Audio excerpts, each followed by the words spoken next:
Nearly 2 decades passed, but Superman did indeed return in 2006 to cash in on the wave of superhero movies that had been building for some time. Ultimately, the film was a whimper and led to a complete reboot 7 years later. Let's take a look at the failure of Superman Returns.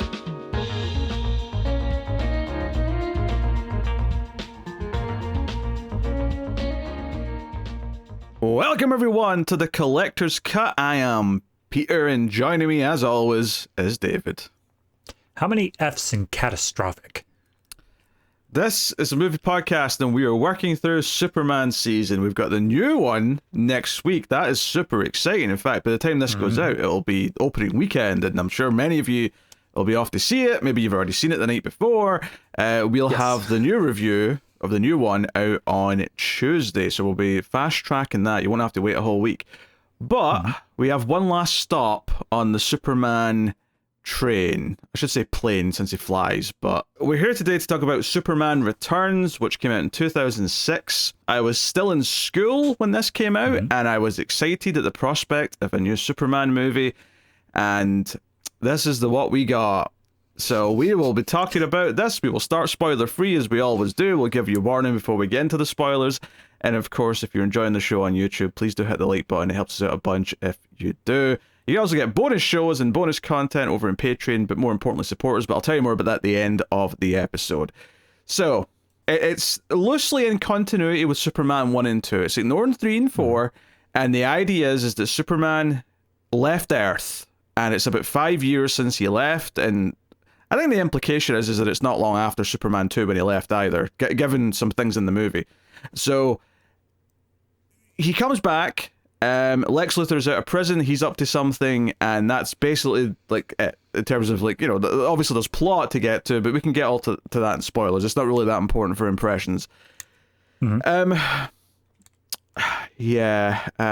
I ask you first. I really want to say something. I really want to say many things, in fact. Say it. You can start it. I'm not holding you back. I miss Nuclear Man. Okay, I'm just going to say it. I miss Nuclear Man because it is, for all the things you can say about Superman 4, and you can say many, many things about Superman 4, right? You could tear that movie to shreds. You could say so many things. But as I was watching this movie, and I'm taking it in, and I'm watching, there's obviously lots of little things that we could talk about, lots of things. But my number one thing that I'm really wanting to get across here is, why is everyone in this movie a mopey, moody bastard every single second of it? There is not an ounce of joy in this Superman movie. What is happening? Everyone's a moody cow in this. Superman's a moody cow. Lois is a moody cow. James Marsden is the blandest Mr. Cuck you ever did meet. Right? This movie is devoid of a soul. It doesn't commit the sins of Superman 4. It doesn't even commit the sins of what Zack Snyder went on to do. It's just so bland and soulless. It's a tedious experience, and I hated watching it. I'm going to tear this piece of shit apart. David, what do you think of Superman Returns? I'm not sure I even need to be here for this review. I feel like I'm just going to be holding you back. All right, so I first saw this, the one and only time I saw this was in theaters. I was 13 at the time, and I remember walking out of the theater feeling unimpressed. Like I wasn't super into what they did there, but it was literally over a decade ago, almost 2 decades ago at this point. So like, yeah, 19 years. In fact, yeah. So funny little fact for you. 19 years is also the gap between Superman 4 and Returns, and it's now the gap between Returns and the James Gunn movie that we're about to get. I guess it makes sense to drop the entire DCEU, just ignore that. Yeah, so in terms of my feelings towards it, I agree in the broad strokes of what you're saying. I think that this movie is very bland. I think the actors specifically, you're talking about them being mopey. I'm not sure if that's the word I would use, but the charisma, like the idea that anyone can be having like a fun time in this stuff is gone. There's no trace of any of that. I wouldn't say that they're mopey, but it does feel like they're all just cardboard cutouts. It doesn't feel like there is anything there. There's one actor who almost gets back to like what we had before, but it's with an asterisk on that. And then collectively, I think my biggest issue with the plot is the structure of it, because the entire third act of this movie is so goddamn boring. It is so just who cares the movie. And honest to God, there is a shot, I think it's used in the trailers. There's a shot where Superman makes a heavy landing. He like lands right on his feet and he looks up. Everything after that moment, I completely wiped from my mind. I didn't remember a single thing that happened after that moment in the movie. And so as it's going through doing all this, I'm like, why didn't I remember any of this? And then it comes back to me of, oh, because it's so boring. There's nothing happening here.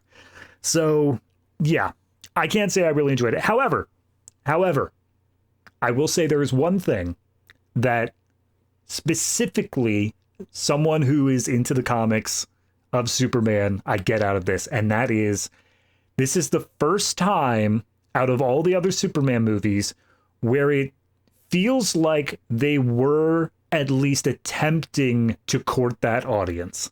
It did feel like there were some genuine Superman from the comics sort of moments and like trying to chime in on that. Does it all work? No, but it felt like they were at least making the effort to do that, of trying to maintain a this is from the comic Superman and not repair the Great Wall of China vision Superman. So tiniest little hat off to that, but the rest of it is garbage.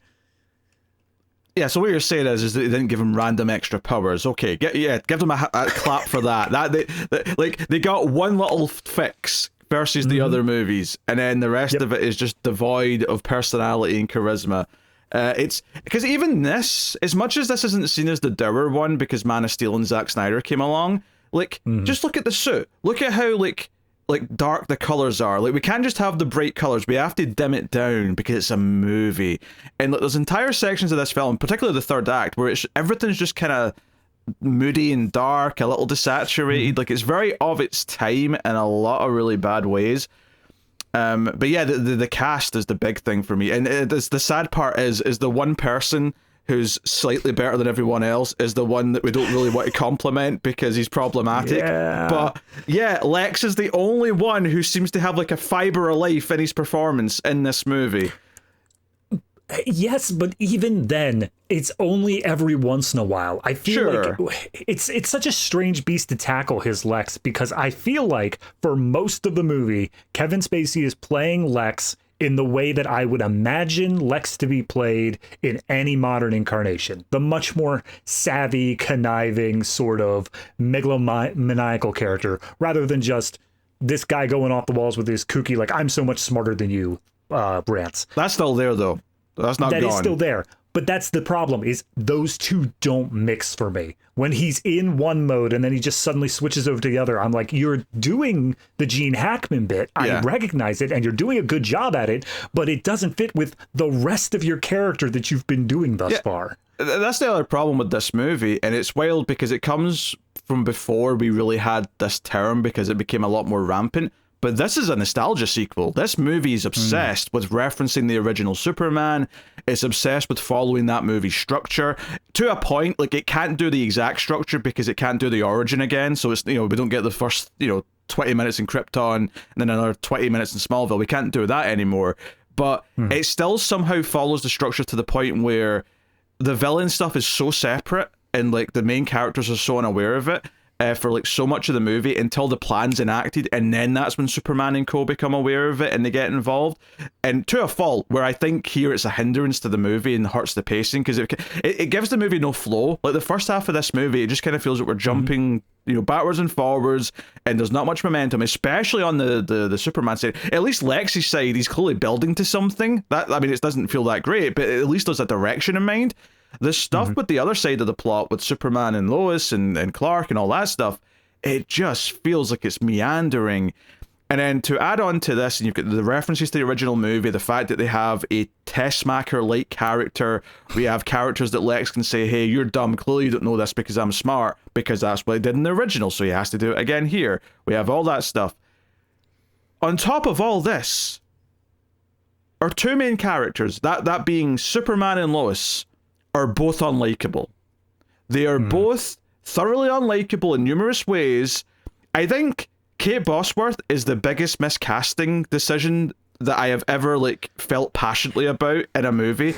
And I don't think Routh's great or anything, but I think she's especially bad. That said, though, I think the writing for Superman, which basically turns him into kind of a weird angsty creep who spies on people, is a whole other problem. And there's a gaping pit there to explore as to everything they get wrong with how he acts in this movie. And just because every once in a while they say, hey, do an impression or quote Christopher Reeve, that'll make the rest of it go away. I cannot fathom what was being thought here. And just to get into the nostalgia element of it as well, there's a scene early on in this movie where for no reason Clark thinks about his childhood, and we get a flashback to him practicing with his powers when he's a kid. And it's the most egregious, just because the director wanted to do a Smallville scene moment, because it never thematically ties into anything else in the rest of the movie. It does not matter. The movie stops so we can have this scene of him running in a cornfield and jumping just because they want to do it. Not because it actually feeds into the story, whether it be thematically or set something up or anything else. It's just, oh, I want to play the Smallville music from the original movie. I want to see him as a boy. We're going to do it. And it's the same thing as, oh, we always have to show the Waynes being killed. We always have to show the Krypton exploding, which they actually do at the start. Which, to be fair, I didn't actually mind that because it was a lead into the opening titles and it's quite quick, so it's whatever. But once it got to this flashback scene, I'm like, you're just doing this because you want to say you did one of these scenes, not because the movie actually calls for it or needs it in any way, shape, or form.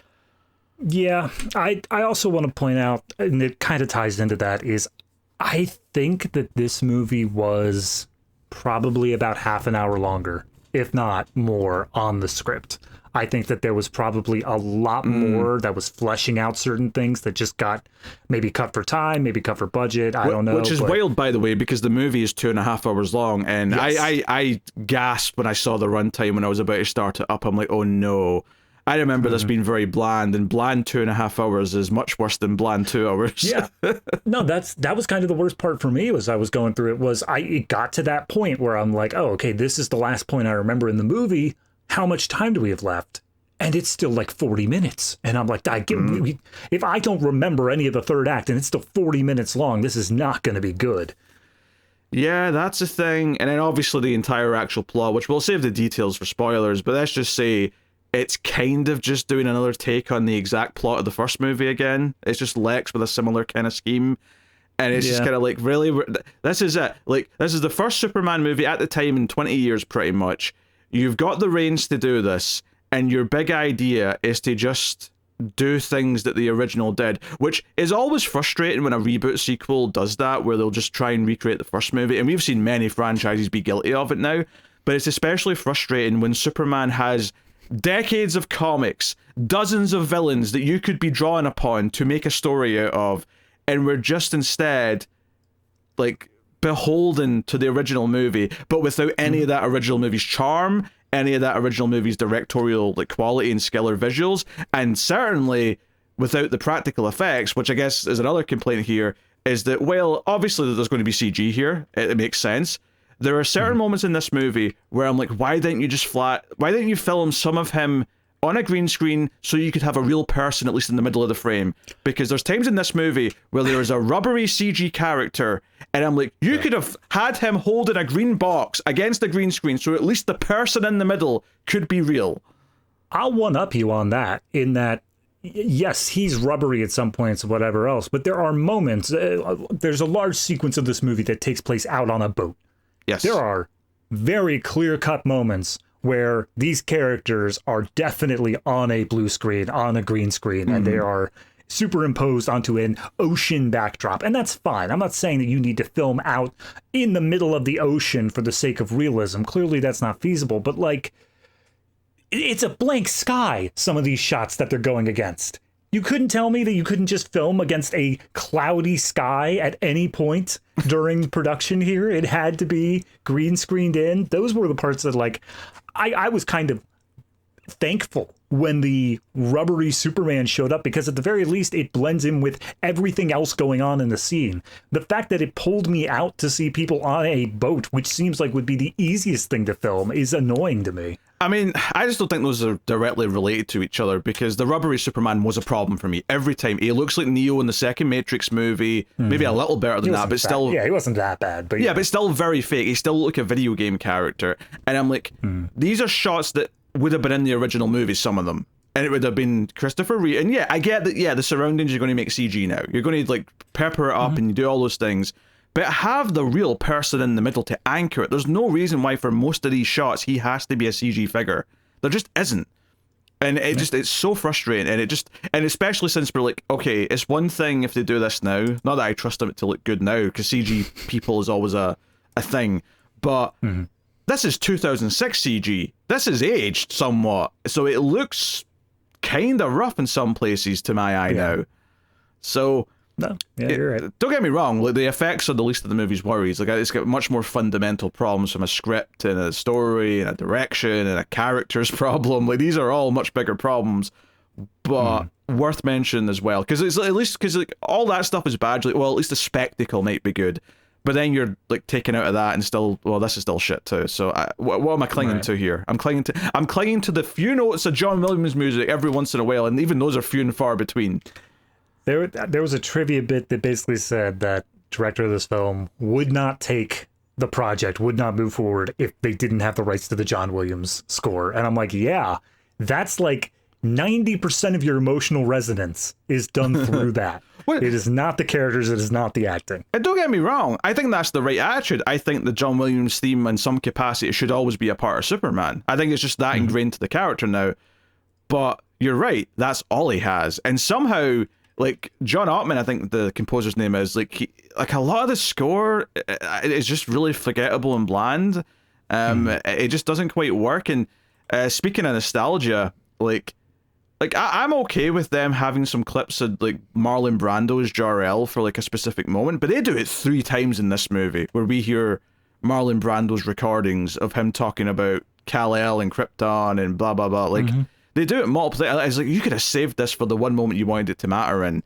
And it feels diluted by the end, so it feels like whatever. Oh, God. It's so weird. I feel like there's fundamentally so many things with this movie. And it's so interesting because it's a really bad movie, but it's really bad in very different ways to 4. And it's really bad in very different ways to the Zack Snyder movies. Like, it's really interesting how we have so many bad examples now of Superman, and they're all very different flavors of bad Superman. Yeah, I mean, I feel like it's pretty easy to point out is 4 was poor budgeting, poor, special effects. It was just kind of a low quality production overall. Zack Snyder's is a fundamental misunderstanding of the character and portraying him in just a almost blatantly incorrect way. This one is the most annoying of bad movies, where it's just forgettable. It is just in that poor middle ground where nothing is really standing out. Could you sum it up? Maybe this is a little bit reductive, but could you sum it up in an umbrella as it's a skill issue with this one?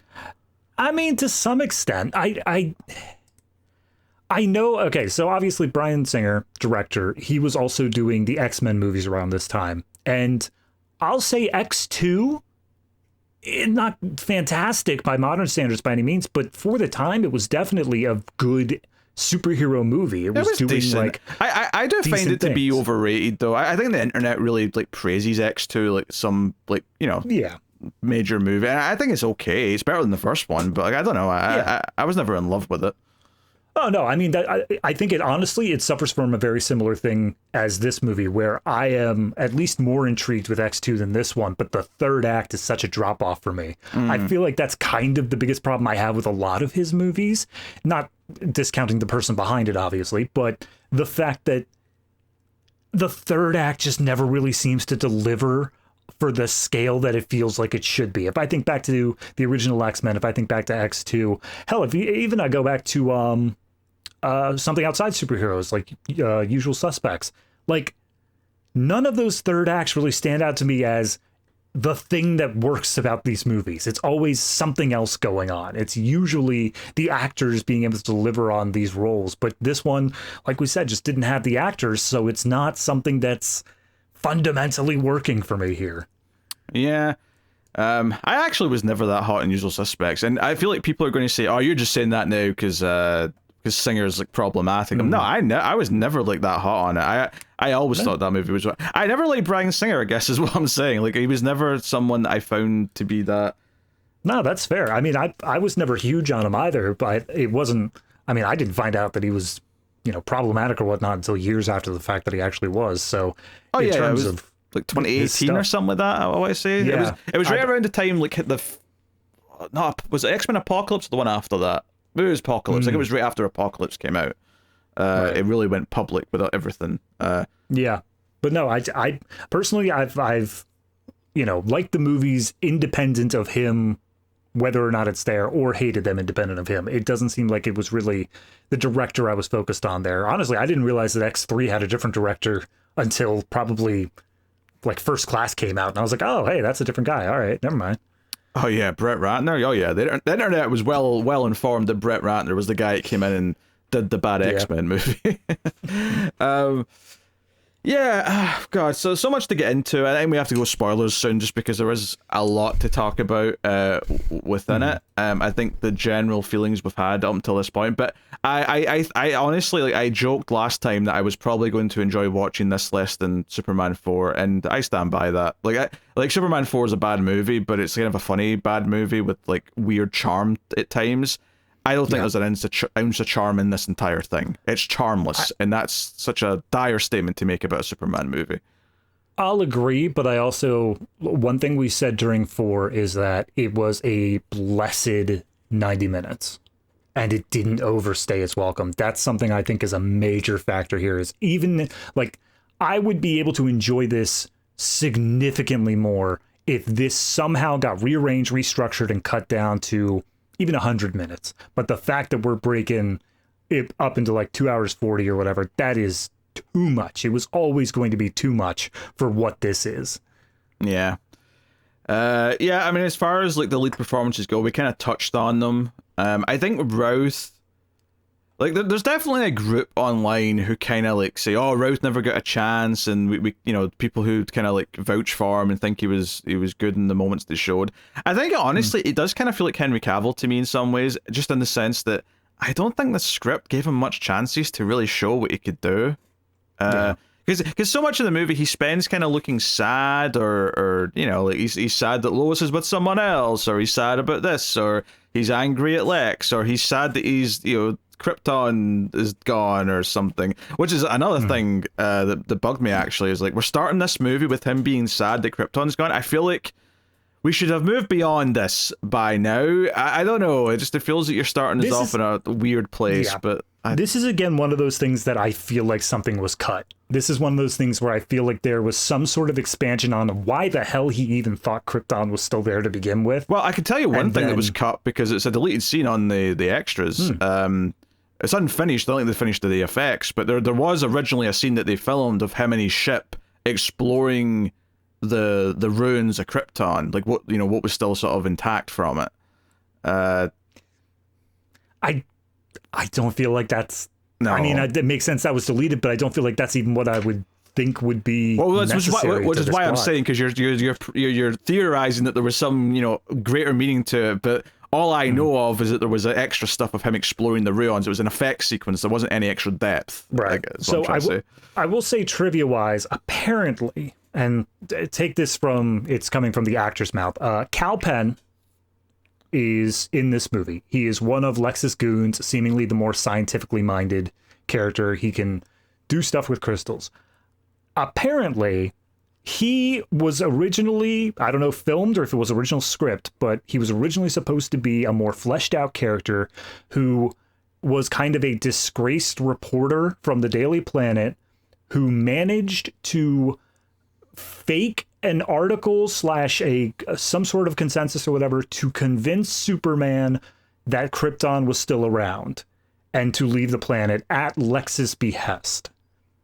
That was apparently something in the plot where it was basically Lex, because they get later on as to why Lex would not want Superman around for a specific period of time. So apparently it was Lex's idea to fake that Krypton was still around, get Superman off planet, and then do his whole thing. Okay. Yeah. It's not in the movie, though, so I don't care. No, that's fine. But, like, even seeing it written out there, like, I don't feel like it works. Like, I still feel like it's not... Yeah. Like, especially, and this is my own little cup of tea, is I specifically noted at the end of Superman 2, when Superman lands in the president's office and says, "Don't worry, Mr. President, I'm not going anywhere." That's and the then last... in the context of this movie, he immediately leaves. Yes. Because this is technically meant to be following up from 2, which is definitely a lot of things to comment on there once we get into spoilies. Yeah, so Routh, I think, is just a bit of a middling dud as far as like a Superman actor goes. I don't, I think obviously some of it's not on him, like the writing, even the suit colors being muted, the S being a bit too small. There's just a lot of little things that just add up to it feeling a little less impressive. Kate Bosworth's Lois Lane is so frustrating to me because I just don't see Lois. I don't hear Lois. She's just the love interest. It's just melodrama. There's not a hint of that Lois like charm or charisma. There's none of that fire of her wanting to get a story or whatever. Like it's just all absent. There's nothing there. There's one sequence when she's talking to Perry. It's kind of like a group scene or whatever, and like I can see the words written being read by the original Lois actress, and it Margot works. Kidder. Yes, Margot Kidder. For some reason, my head had Margot, but it was filling up with Robbie, and I'm like, that ain't right. That's Harley. Yes, correct. So it's I can see the words written working, but she just does not have that quick talking, fiery passion that Lois needs to have. Honestly, she kind of has the sarcasm. She's almost there in a couple scenes, but the script does not allow her to do that because it gets way too emotionally raw with her for most of the story. Yeah, there's nothing playful about her, and I think Kate Bosworth's just a bad actress, if I'm honest. She has a very flat like style where she's just very like, does she have a second facial expression? I don't know. I've seen very little evidence of it. Yeah, I haven't seen it. I love you're saying that. I'm scrolling through her Wikipedia article right now, and she has like 4 pictures here, and all of them are the same facial expression. She really, she strikes me as one of those actors who just, like, they just try and do that same serious look all the time, because that means they're acting, that means they're emotional, or they're angry, or they're upset, or they're nervous about something. They have the same serious look in their face the entire time, and that's all she has. To the point where the 1 or 2 moments where she's supposed to smile in this, it looks like she's physically hurting trying to force a smile. And I've often mocked this choice for Lois, and when everyone says who's your favorite Lois, I'm like, I think it's Terry Hatcher, and the worst is Bosworth. I know you didn't ask, but the worst is Bosworth. That's fair. Anyway, and Jimmy's shit as well. I wanted to punch him with like every line he said. Honestly, this is one of the times where after the fact, like, yeah, is this my favorite Jimmy? I wouldn't say so. It's hard to really nail down my favorite Jimmy, but having had the Snyder version of Jimmy, I'm like, well, you could have done worse. Whoa. The Snyder version of Jimmy. There's a lot of weight behind that sentence, when all you really mean is a character with that name is killed off in like an early scene, and that's it. Yeah, that's exactly what I mean. Right? That's the fundamental misunderstanding. Yeah, but we're not comparing the performance or how the character's written. It's just not that character at that point. It's just... Yeah, he's a red shirt. I don't know. I mean, I haven't been exposed to a lot of Jimmy, especially not in movies. Obviously, he was around in the Christopher Reeve movies, but not a major focus at any given point. I don't feel like this guy is the worst for being just this childlike, like, gee, Mr. Kent, like, he's fine. He also just immediately kind of blends into the background by the time the second act hits. I think it just feels like he's trying too hard. Like he's trying to do the "oh shucks, Jimmy" thing, but I don't know, it feels kind of like phony. I mean, I guess at the very least he is trying, which is more than I can say for what at least feels like some of the other actors are doing with their roles. Right. Because I don't really have any strong negative opinions about Frank Langella as Perry White, but I also don't have any like positive things to say either. He's just kind of there. He delivers the lines. I don't feel any kind of passion from him. He's definitely not as good as the actor from the original movies. He's definitely not as good as Lane Smith from Lois and Clark, who's my favorite Perry. I mean, honestly, my issue with this pair with Frank Langella is that he has like 2 scenes where he's snappy and he's really like throwing out all the tasks that the first reporters do. He's very fast talking, but for the first like 3 times we meet him, he's very slow and he almost feels like sad for a reason. And I can't understand why he would. It's specifically when Clark comes back to the Daily Planet, he looks over and he's like, "Is that you, Kent?" Clark's like, "Yeah." And then he's just like, "All right," and just walks off. I'm like, say something, do anything here. He's one of your East reporters. Give him a task. God damn it. No, I agree. It's just kind of lifeless. And again, I don't necessarily blame the actor in this case, because clearly the script just wasn't giving him the lines to work with, you know? Yeah. Parker Posey's kind of the new Tessmacher in this. She plays Kitty. And it's really just like, hey, we're going to take Tessmacher, we're going to take Otis, we're going to put them into one character so that Lex can do all the bouncing off that he did in the original movie with the same character. He can just do both off the same person. It's fine. Right, but then we'll simultaneously give him a crew of like 4 other people because why not? He just needs henchmen to do the man work, basically the handiwork, I guess. Anyway, spoilers for Superman Returns. We've talked about all the things we should talk about, I think, before we get into the meat of this. So the best part of the movie is the opening title sequence. I mean, Having said that, I will say there's a couple of the planets they go past that look very, very like sort of mid-CG, where I'm like, you could have just not had more exploding planets halfway through the title sequence. Yeah, there's the point they specifically go through a wormhole, and I was like, this is early Doctor Who. Like this isn't like more recent years. This is very much 2005 Doctor Who. Yeah. But that said, though, the title's swooshing in. This is just like a straight adaptation. Like there's very little changes to the score here. It's just the theme playing for the most part. So I will say, even before the title sequence, though, we get that text screen basically saying Superman went off to find Krypton and blah blah blah and all that stuff. Yeah, and I'll be honest, that kind of misrepresented what I thought the scene was going to be, because they show Krypton, then they show the sun there, they show the sun exploding, which kudos, that was also how it happened in the first movie, so it makes sense that they followed that up in this one instead of just being the planet that explodes. Continuity, But I thought that based off that initial thing, this was, I guess it was the deleted scene of this was going to be the sequence of Superman at Krypton, or at least the wreckage thereof. But then when they showed the planet explode again, I guess this was just in the past. This was just the moment that he left. Yeah, obviously. This is like any writer who does the perils hitting the alley floor when they're doing a Batman. They have to show their version of the perils hitting the alley. The Wayne's being murdered. That's what this is. It's every Superman writer has to do at least one flashback to Krypton exploding, just so the artist can draw it. You're right, it happens, but it kind of feels like if we did the alley scene, but then we had a text thing beforehand that said Bruce Wayne's parents were murdered in an alley, and he then grew up to become Batman, and then we saw it again. It's like, you don't have to show us that text box and then specifically show us something from the past again. It just, I don't know, it felt weird to me. Sure. No, I mean, I'm not disagreeing with you. I'm just, this is what it is. Regardless of their choices, this is what it is. So, you know, like the movie kicks off with Lex, who is out of prison, and seemingly he got out of prison by the help of a very wealthy woman that he is seduced into signing over everything she owns to him so he can become a millionaire or a billionaire again.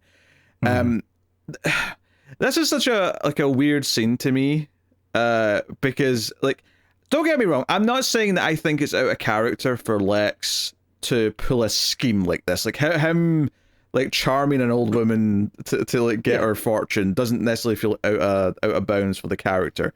It's more just the execution of it. You know, they treat it like really comically with the thunder and lightning and the family all waiting outside, and he comes out and pulls off the wig, and like, you know, says you can keep that aisle and everything else. I don't know, like something about it just kind of, I don't know, it rubs me in kind of a cartoony way. I think it's a problem that exists because you're following on from what Hackman's Lex was. You're saying that he was this underground criminal who then went to prison in Superman 1, and he was there until he got out sometime before this movie. So we have to establish how he has like resources again, and that's what this is. And they just thought of some, I guess they thought this was a fun thing to do, and there's little details, him like finishing her signature and like making sure she signs it over. But at the same time, I'm like having her sign it on her deathbed. Well, I get it, it's dramatic from a film point of view. It does feel a lot less realistic than if he had just had her sign this, I don't know, 6 months ago, like when she was a little bit healthier. I don't know. I mean, on one hand, I like it. It shows Lex's connivingness, and I do think it does actually fit within the Hackman version of the character. Sure. But that's kind of where the problems therein come, is that immediately following this, we don't get the Hackman character, I would say, for another 2 acts of this movie. We get this new version of Lex, which does feel more comic accurate, but it is a lot more menacing, a lot more megalomaniacal, and not nearly as quippy and snappy. So for him to do this, you know, funny, I won't say funny, but, you know, this more outlandish thing, it's darkly funny. It just doesn't, it doesn't vibe with the character as much as I feel like it should. Yeah. And then we go to Smallville, and Martha's saying bye to a friend. So because we've retconned 3 and 4, Martha's alive, just in case anyone was keeping track of that. Also, of course, we're doing that weird thing in comics do where the timelines seem kind of shifty, because clearly it's 2006, but Superman 2 happened about 5 or 6 years ago. So, you know, fudge it. You just have to fudge it in your brain. Yeah, if anything, that's the most comics accurate part of anything. That's true. It's a very comic book thing to do. But, yeah, Clark crash lands on the farm, and she goes out and holds him. And you can see that he's in a black suit for like 2. This is the reason why they had a black suit, is because they had a whole sequence of him in the ship before, you know, exploring Krypton. Now you just sort of see it briefly when she's holding him, and you can barely tell because it's dark, and you know the only thing lighting is a bit of fire, so it's hard to actually tell. But he is wearing a black suit during that scene. It seems like that's the sort of thing that modern any sort of incarnation, if they cut that scene, they would then recolor that sequence, just be like, well, we don't want the continuity issue here, but I guess the executives are like, nah, screw it, whatever, who cares. Honestly, I think they should have cut this scene as well, because I think it's really weird. For the first time we see Superman in this movie, and it's meant to be like a return to Earth, right? Or forget the plot. It's a return of Superman to movies after 20 years, and literally the first time we see him in this movie is falling down and being held by Martha, and he's like unconscious. I'm like, I feel like you should have like saved, you know, like your first moment of seeing him for like more of a, if not triumphant, but certainly something a little bit more of an entrance. That's just kind of felt like a weird first beat to me to like introduce Superman on. Yeah. I mean, the next time we see him is that beat. So you're right. This one really shouldn't exist, at least not in this form. I'm okay with having a crash landing back in Smallville, but I think there's the sequence where Martha looks out the window and sees the fireball coming down, and it like causes the big explosion. Cut.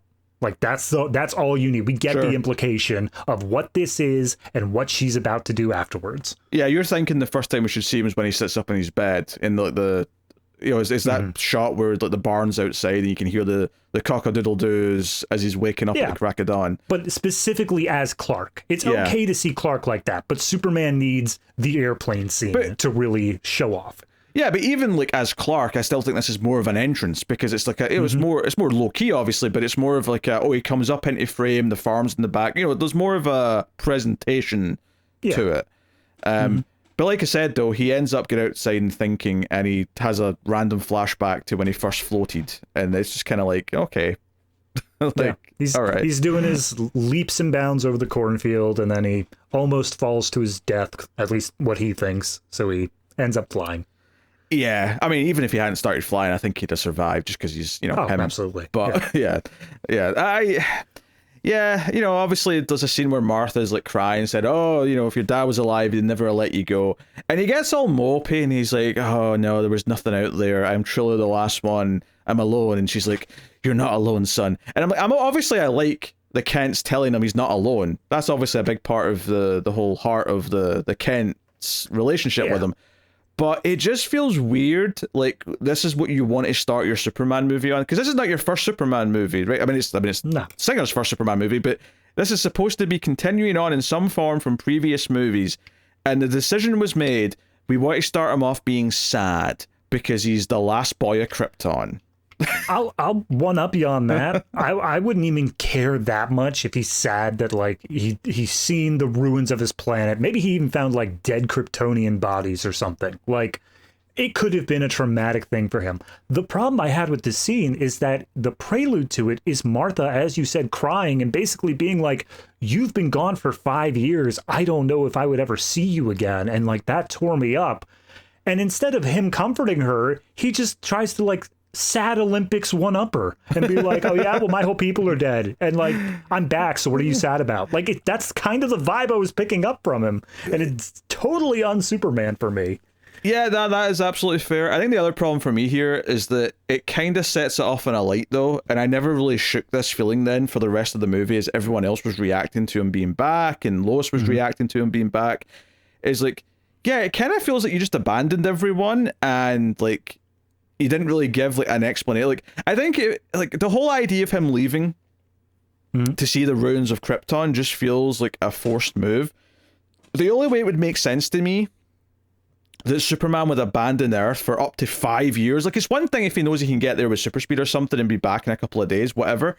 But the idea that he's going to be gone for years, the only reason why it would be justified to me that he would make that choice, given how much he cares about the people of Earth, would be if there was some sign of life. Like the idea that there's some survivors or something. Like there's some small indication that maybe there's someone alive that needs help.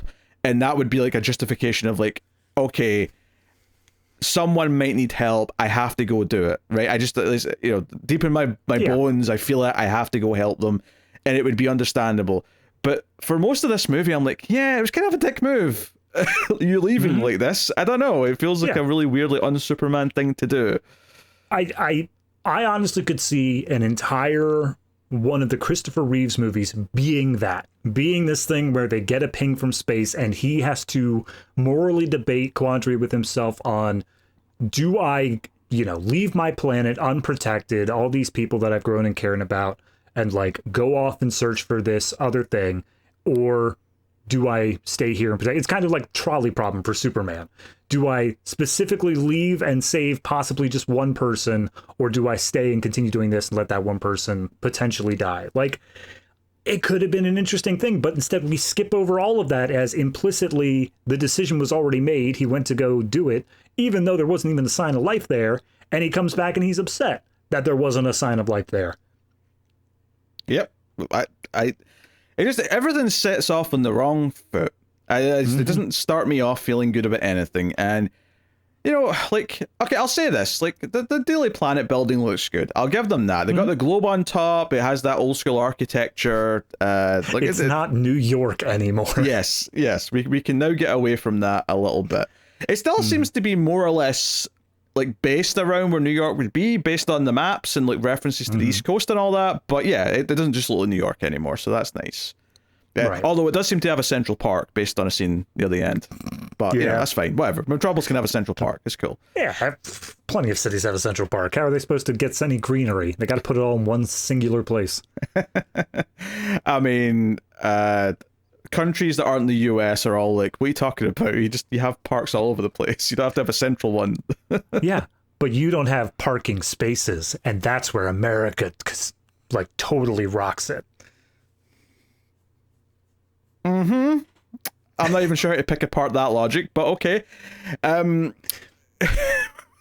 Anyway, so Superman, like, Clark goes back to work, and there's not really much of like a lead there. He's just there, and Jimmy's like, oh, Clark's back. He's been doing soul searching for the same amount of years as Superman. That's weird. Like I like to imagine Clark's plan was, okay, I need to be around as Clark for at least like a month before Superman shows up, because otherwise people are immediately gonna get this. Yeah, and unfortunately on his first day back, a giant tragedy's happening that he has to intervene in. So tough luck to you. Actually, here's a little note about this like first day back thing. Is there's a whole little sequence that's still in here where he like has a suitcase that he like goes and like stuffs in a closet, right? Oh yeah, right. That's right. Do I know why that's there? Because I think originally in the script, from my vague memory of extras, like watching them back in the early days of the DVD, I think there was meant to be a sequence where he wasn't wearing the suit, so he had to go to the suitcase or something, and like, you know, like, but they ended up changing it to just now he's wearing it under his shirt. Doesn't matter. Yeah, no, that's what I thought the implication was going to be, was like he's pulling a Spider-Man. He's like stashing little things around that where he can just get them wherever he needs to. But yeah, that never comes up again, does it? No, I don't think it does. Because as soon as he did it, I was like, oh yeah, this is meant to be like him stashing like possibly his outfit. And I think like thematically, narratively, you could say if they went through with that, it's like, oh, he wasn't expecting to be Superman yet, so he didn't have the suit on. But you know, situation comes up. He clearly was, because he did it. He opened up his shirt, so clearly he was expecting it to some extent. Which, by the way, I think the shirt opening shot looks like shit. I don't know how you felt.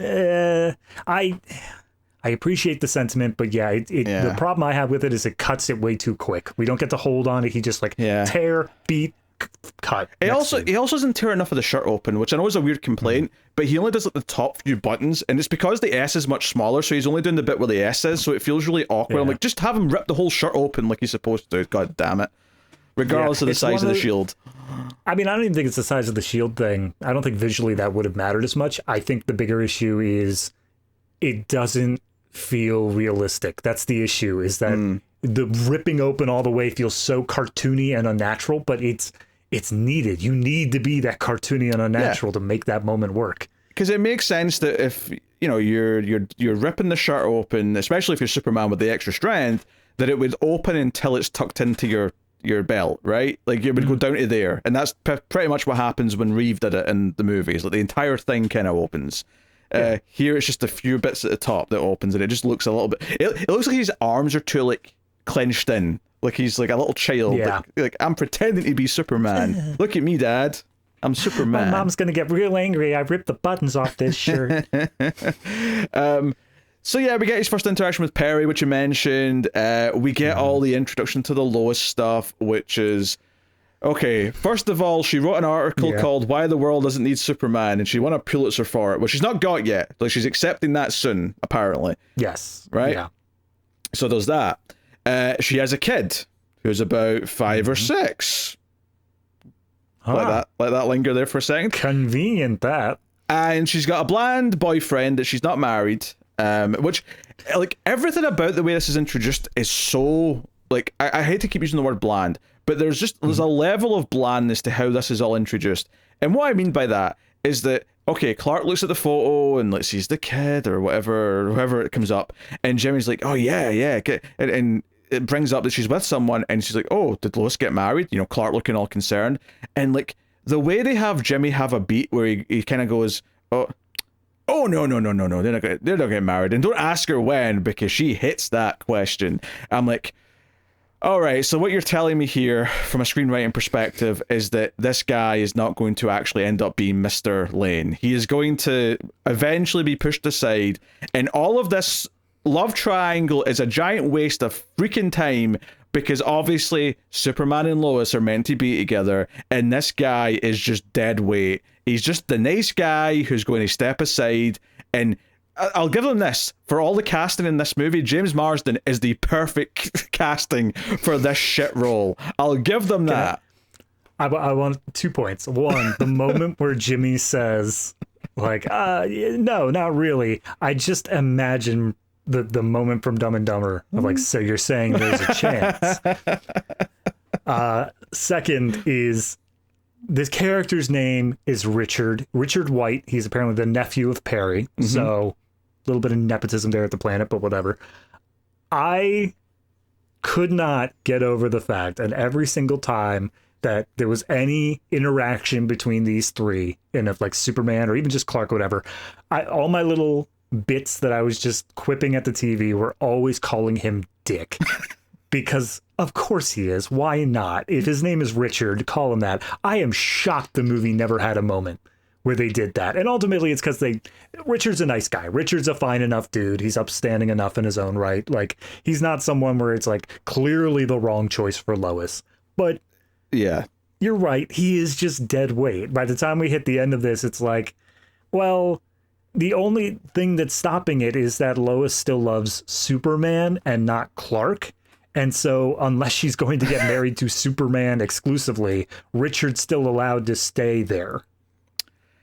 Yeah, he's just like, I feel like the entire, like, you know, the characters get like a little dossier. I still say characters. The actors get a little dossier about, okay, here's your character, here's their history, here's what makes them tick, here's who they are. Mm-hmm. I just imagine James Marsden getting one sheet of paper that says, Richard is a nice guy.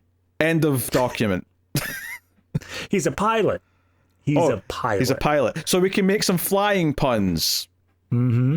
Yeah. So as he says, how did you get here? He says, I flew. And you think, wow, Lois sure does have a type. Get it?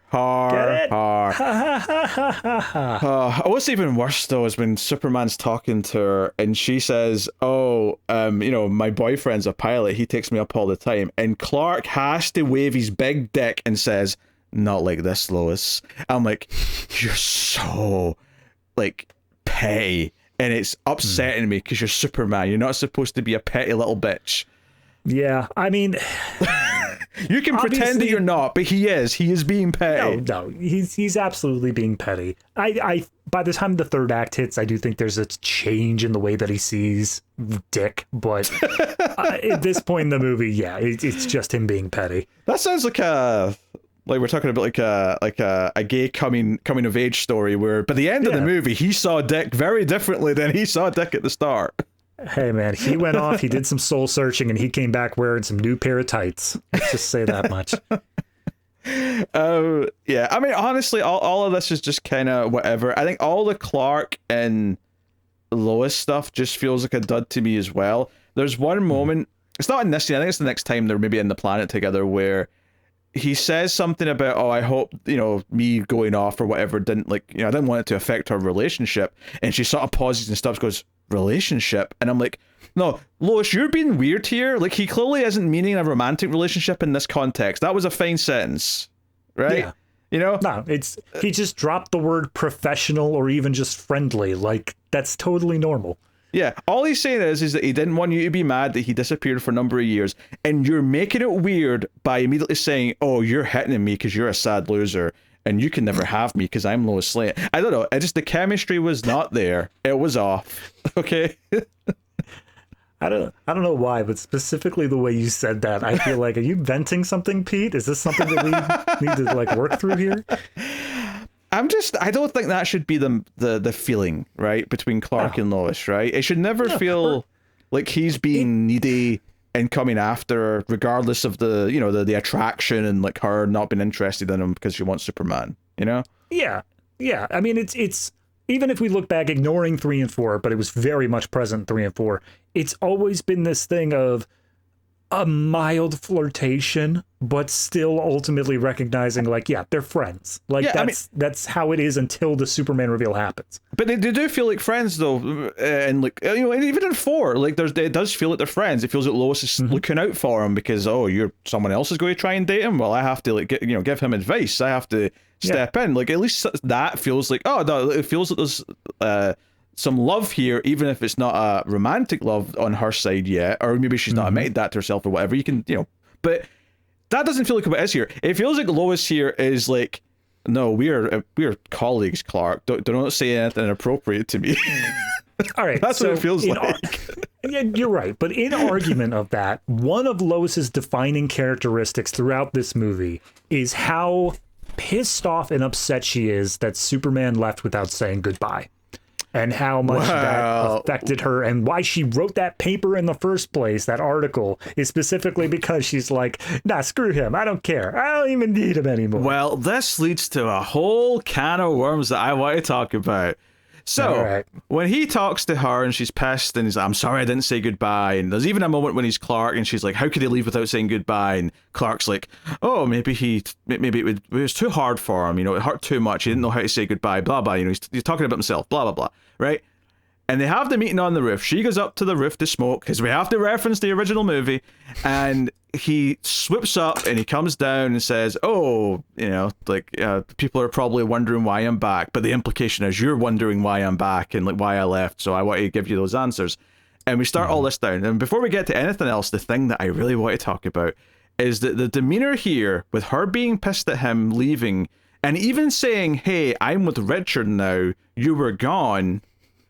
That implies that they are exes, that they had a romantic relationship and it in part ended because he left. This is supposed to be set after Superman 2, which begs some interesting questions. Question number 1, did her mind get erased of the memory of their interactions, or are we retconning that to saying they were just in some kind of relationship? Because if she does not remember the interactions... It's certainly... What goes through her mind if she doesn't remember banging Superman, given what later on turns out to be Superman's son? If she doesn't remember having sex with him, what is she possibly thinking about what Superman might have done? Come on now. I'm not even ignoring. Like maybe she was like, oh yeah, you know, from the movie, it's implied that she doesn't even remember anything about like the Zod stuff happening. So.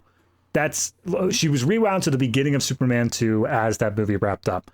So that means one day she's like, oh, I'm feeling a bit nauseous. Oh, I'm somehow pregnant, despite the fact that there was absolutely nobody that could be because I was married to my job for that entire period of time. I hate to say it because do you know what? A sign of a bad director is just doing like a Christ allegory with Superman. It's so boring and lazy, right? And later on in this movie, you do the whole thing where he's like got his arms out, you know, and I'm like, oh, okay, fine, you hack, all right? You and Zack Snyder, you're both a pair of hacks, right? But in a weird way, from her perspective, this is like Immaculate Conception. That's true. Yeah. That said, though, I'm pretty sure once she gets to a certain point, she's going to start noticing. Wait a minute, I think I know who the dad might be in this fight. Okay, you would think that. You would clearly assume that, and yet, when everything comes push to shove, she's seeming like she does not expect any sort of powers from the kid. Yeah, she's not expecting anything like that. So like, I don't know what the timeline is on Richard. They didn't really go through and say how this dick came around, but like, it seems like it was close enough that he legitimately could have been the father. Yeah. That's the vibe. Well, I mean, I think Richard thinks he's the father. There's no implication to think that he's just taken that name on because he's willing to, fill that role. It does sound like he thinks he's the father. Yeah. No, so. I would think that there's only one scene that kind of hints at it otherwise, where they talk about the My Night with Superman article, and he's kind of like, but you did it though, right? You did it. That's what happened. Even though that wasn't the time that would have been referenced in that article, the Superman 2 stuff happened sometime later, but whatever.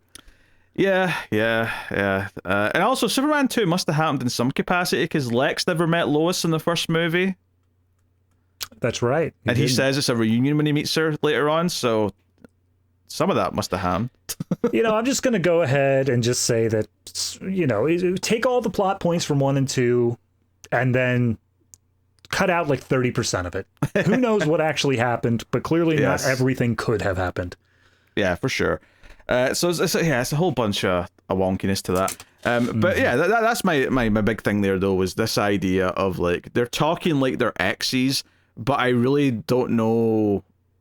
Like the history's so wonky with like how much actually happened between them and how much like were they actually at a point where they consider themselves like a couple or not. It's just kind of weird, and it just never really feels like it fits right. And, add on to that the fact that Superman insists that, hey, I need to show you something, and we get the flying sequence because Bryan Singer wants to do the flying sequence from the first movie. He wants to do that same sequence again with her being impressed and wowed and flying over the city, the love theme he can play. But it just feels so weird because in this context, she's just said, I'm with someone else, I'm engaged, and Superman's like, yeah, but I fly better, let's do it anyway. And then when he gets up top, like, wherever they're going, they're in the sky, all he literally says to her is like, I can hear everyone all the time, and I know when they're in trouble. I can feel, you say the world isn't the savior, but I can hear them calling out for one. And I'm like, you could have just told her that in the roof. She's not hearing anything up here. Only you can hear it. So this was a bunch of baloney just to show off. You wanted to show off and take her on a magic carpet ride. That's what this was. Yeah. I mean, to be fair, that's kind of what their first interaction was way back at Superman 1. And like which is fine. This is just nostalgia.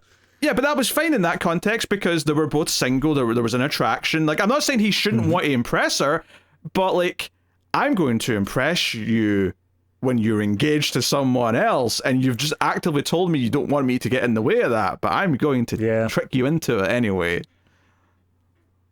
Yeah, no, you're right. And I mean, they are like, I don't know, a quarter second away from kissing. Like, their faces are right up against each other, and then she's like, "Oh, hold on. I just remembered I got this rock on my finger. I gotta go up and do other things now."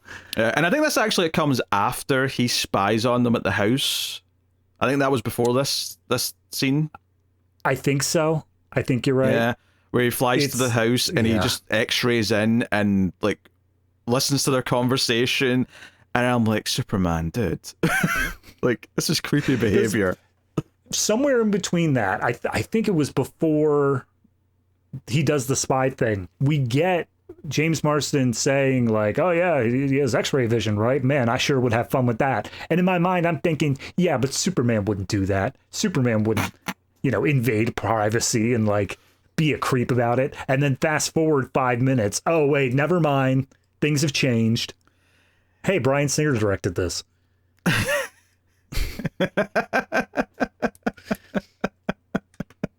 I'm not even going to try and add a joke onto that. I'm leaving that where it is. Dear. So obviously the big thing we've skipped over though is the big action sequence, the big plane sequence, which has its positives. Like, honestly, it is the best the movie ever gets. I do think the CG rubbery figure ruins a couple of moments of it. Like, there's a moment because the whole setup of this is that it's a plane with like a space shuttle on the back, and the idea is the space shuttle can just like detach from the plane and take off into space. It's this new thing they're trying to do. And Lois is on the plane as a reporter, blah, blah, blah, blah.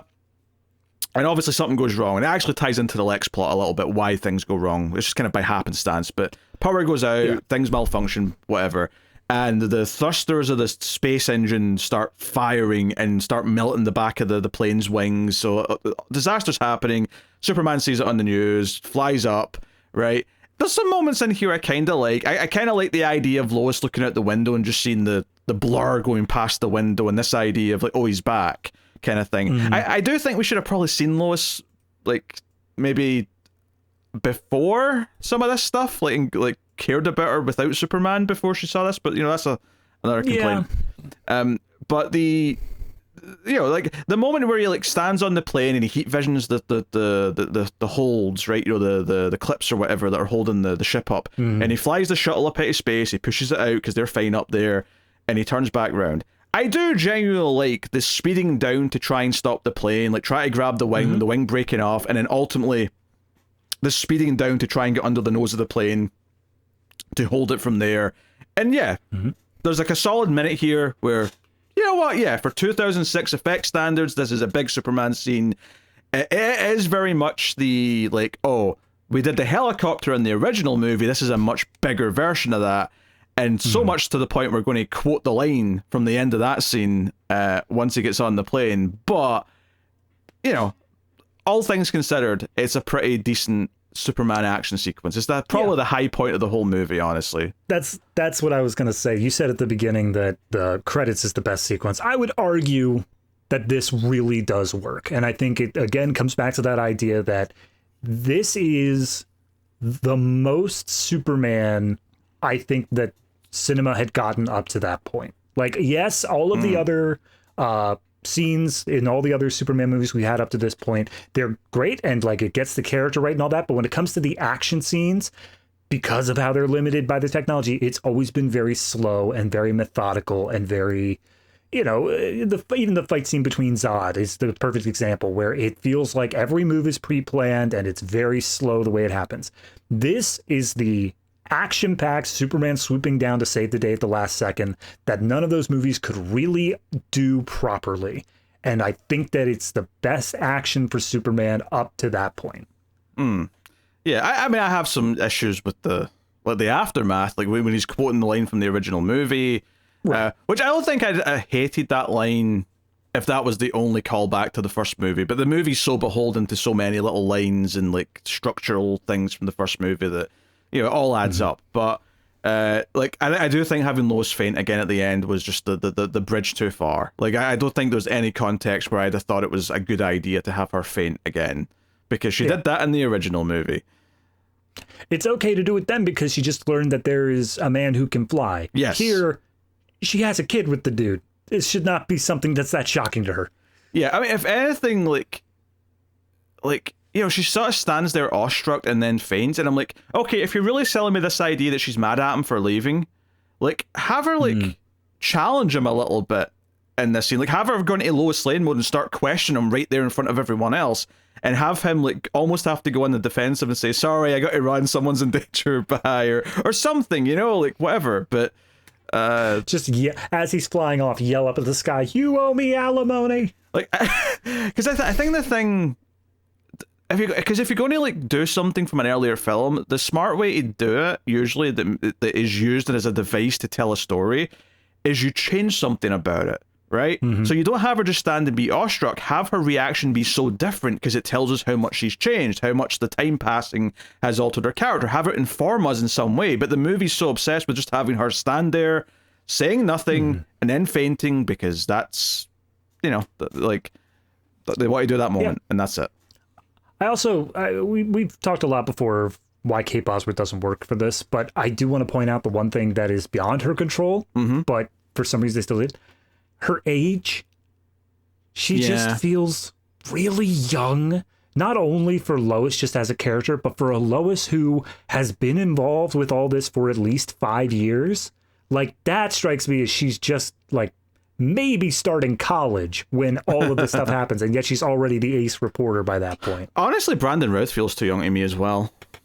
Like if you're looking at, like, them... I mean, obviously you can argue Superman doesn't age like everyone else, but if this is supposed to be like the guy who's after Christopher Reeve, like, Christopher Reeve just felt more mature. He felt, like he had more of a presence. I don't know. I think I agree, but not even so much because it needs to be post Christopher Reeve. I think he would have been fine if you maintain that. The problem is that they were trying to transition this story into him being the father of this child. Yeah. And he feels too young to be in that part. He needed to be aged up slightly.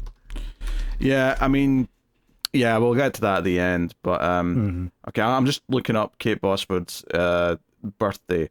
I think she was 22 when this came out. She was 23 when this came out. Okay. She was born in 83. So back up 5 years, that's 18. Superman has some explaining to do. She's too young. So this is a classic case of we want a young, hot actress before we consider, like, what she should be. Because even Margot Kidder felt older than this in the first Superman movie, and that's not a complaint. She was 30. I think, to me, and part of this is because when Superman's supposed to become Superman, but I always think of Lois being maybe a little older than Clark even. Like, I feel like she's a little bit more experienced, a little bit more confident. So it makes sense to me that if Clark is, say, 30 when he becomes Superman, that Lois should be about maybe 33, 34. Like, that's kind of, like, in my head, if I'm imagining them. You can age it a bit up or down either way, I suppose. It doesn't really matter that much. But especially if you're going to go with this idea that Lois is, like, so celebrated as a reporter, that she's got this history of, like, cracking cases, and she's not just a newbie on the scene, it makes sense that she's at least pushing 30.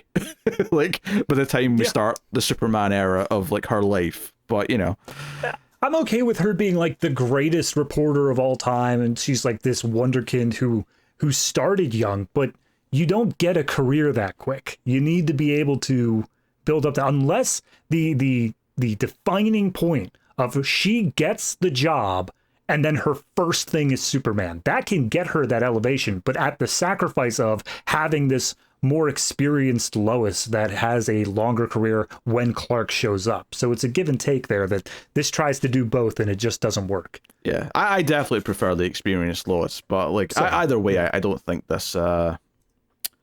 It's so wild, but they basically cast people the ages of the actors that were in Smallville at the same time.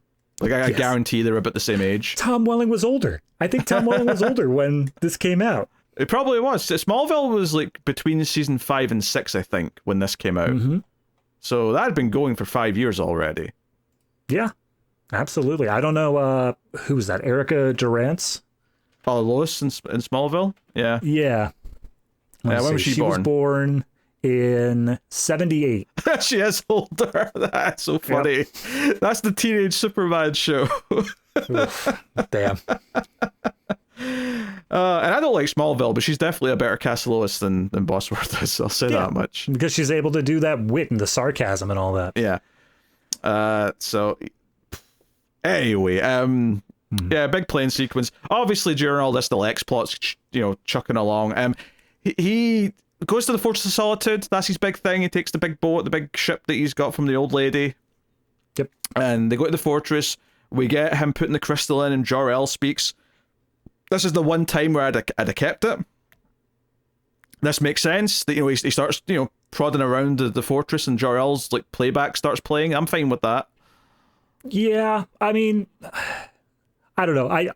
I know this is the way that the rest of the movies did it, where it actually has like the face hologram, but I've always been partial again to the Smallville method, where it's just a voice. I don't need like the hologram of the face to show up. But if they're keeping in that continuity, fine. Well, I actually, I'll give one positive I'll give to this movie. I actually liked how they did the face thing here, because it wasn't a floating hologram. It was kind of projected into the crystal. So it had a bit more of a tactile kind of like, oh, this feels more like technology and less like magic now. So, I'll however, then obviously the fortress got a massive downgrade, whereas before it seems like it's omnipotent and knows everything about everything that's happening. It can't even differentiate between Lex and Superman now. Yeah, that does make more sense to me, though. I actually don't think I liked how, like, AI it was before, where it could just, I think this makes more sense to me.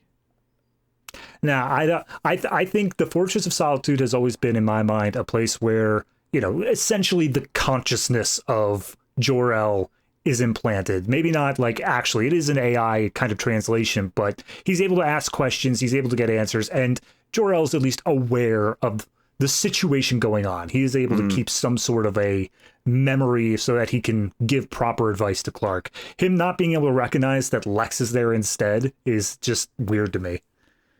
Yeah, I mean, I can see the argument for and against it. I don't think this is that strange to me, but I mean, it's a minor point ultimately in the scheme of the movie. Yeah, it's literally just so he can get enough information to cause the plot to happen. Yeah, because he wants to use the crystals. He learns about the crystals and that they can grow. Obviously, they grew the fortress. That's something we saw back in the first movie.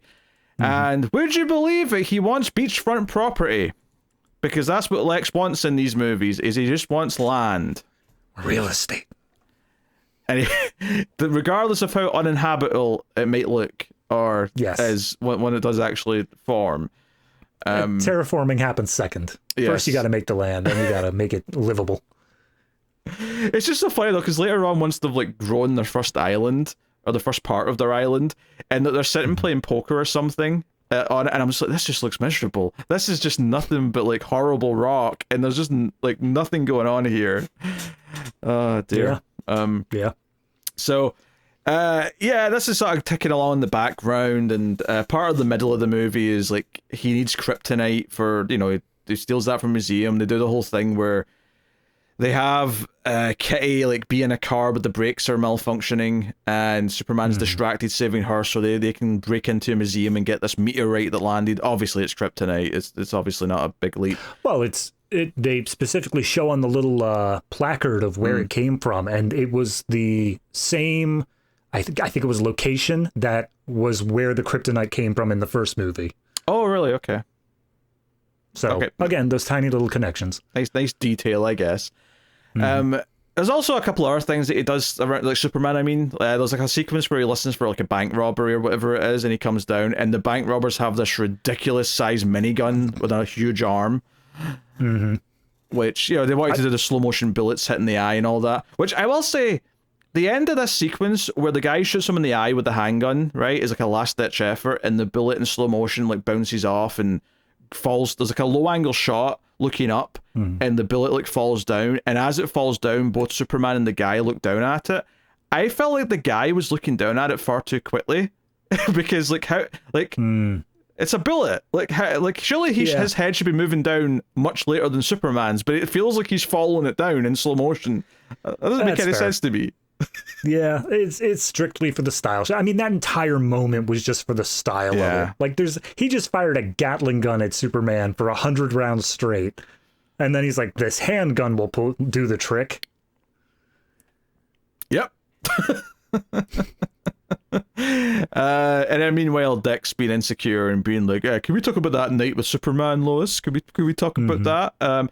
Honestly, the middle of this. Do you love Superman? Everyone loves Superman, Dick. Stop getting insecure. Honestly, the middle of this movie is so badly structured that it's actually kind of hard to like. I feel like once Lois gets to the boat, from that point on, I can tell you in order what happens. But everything in this middle section where it's setting all that stuff up, it's just kind of a smudge of scenes that are all just and. Maybe one of the biggest critiques I have of the movie is that it feels like Superman's not the main character for like a good portion in the middle. Yeah.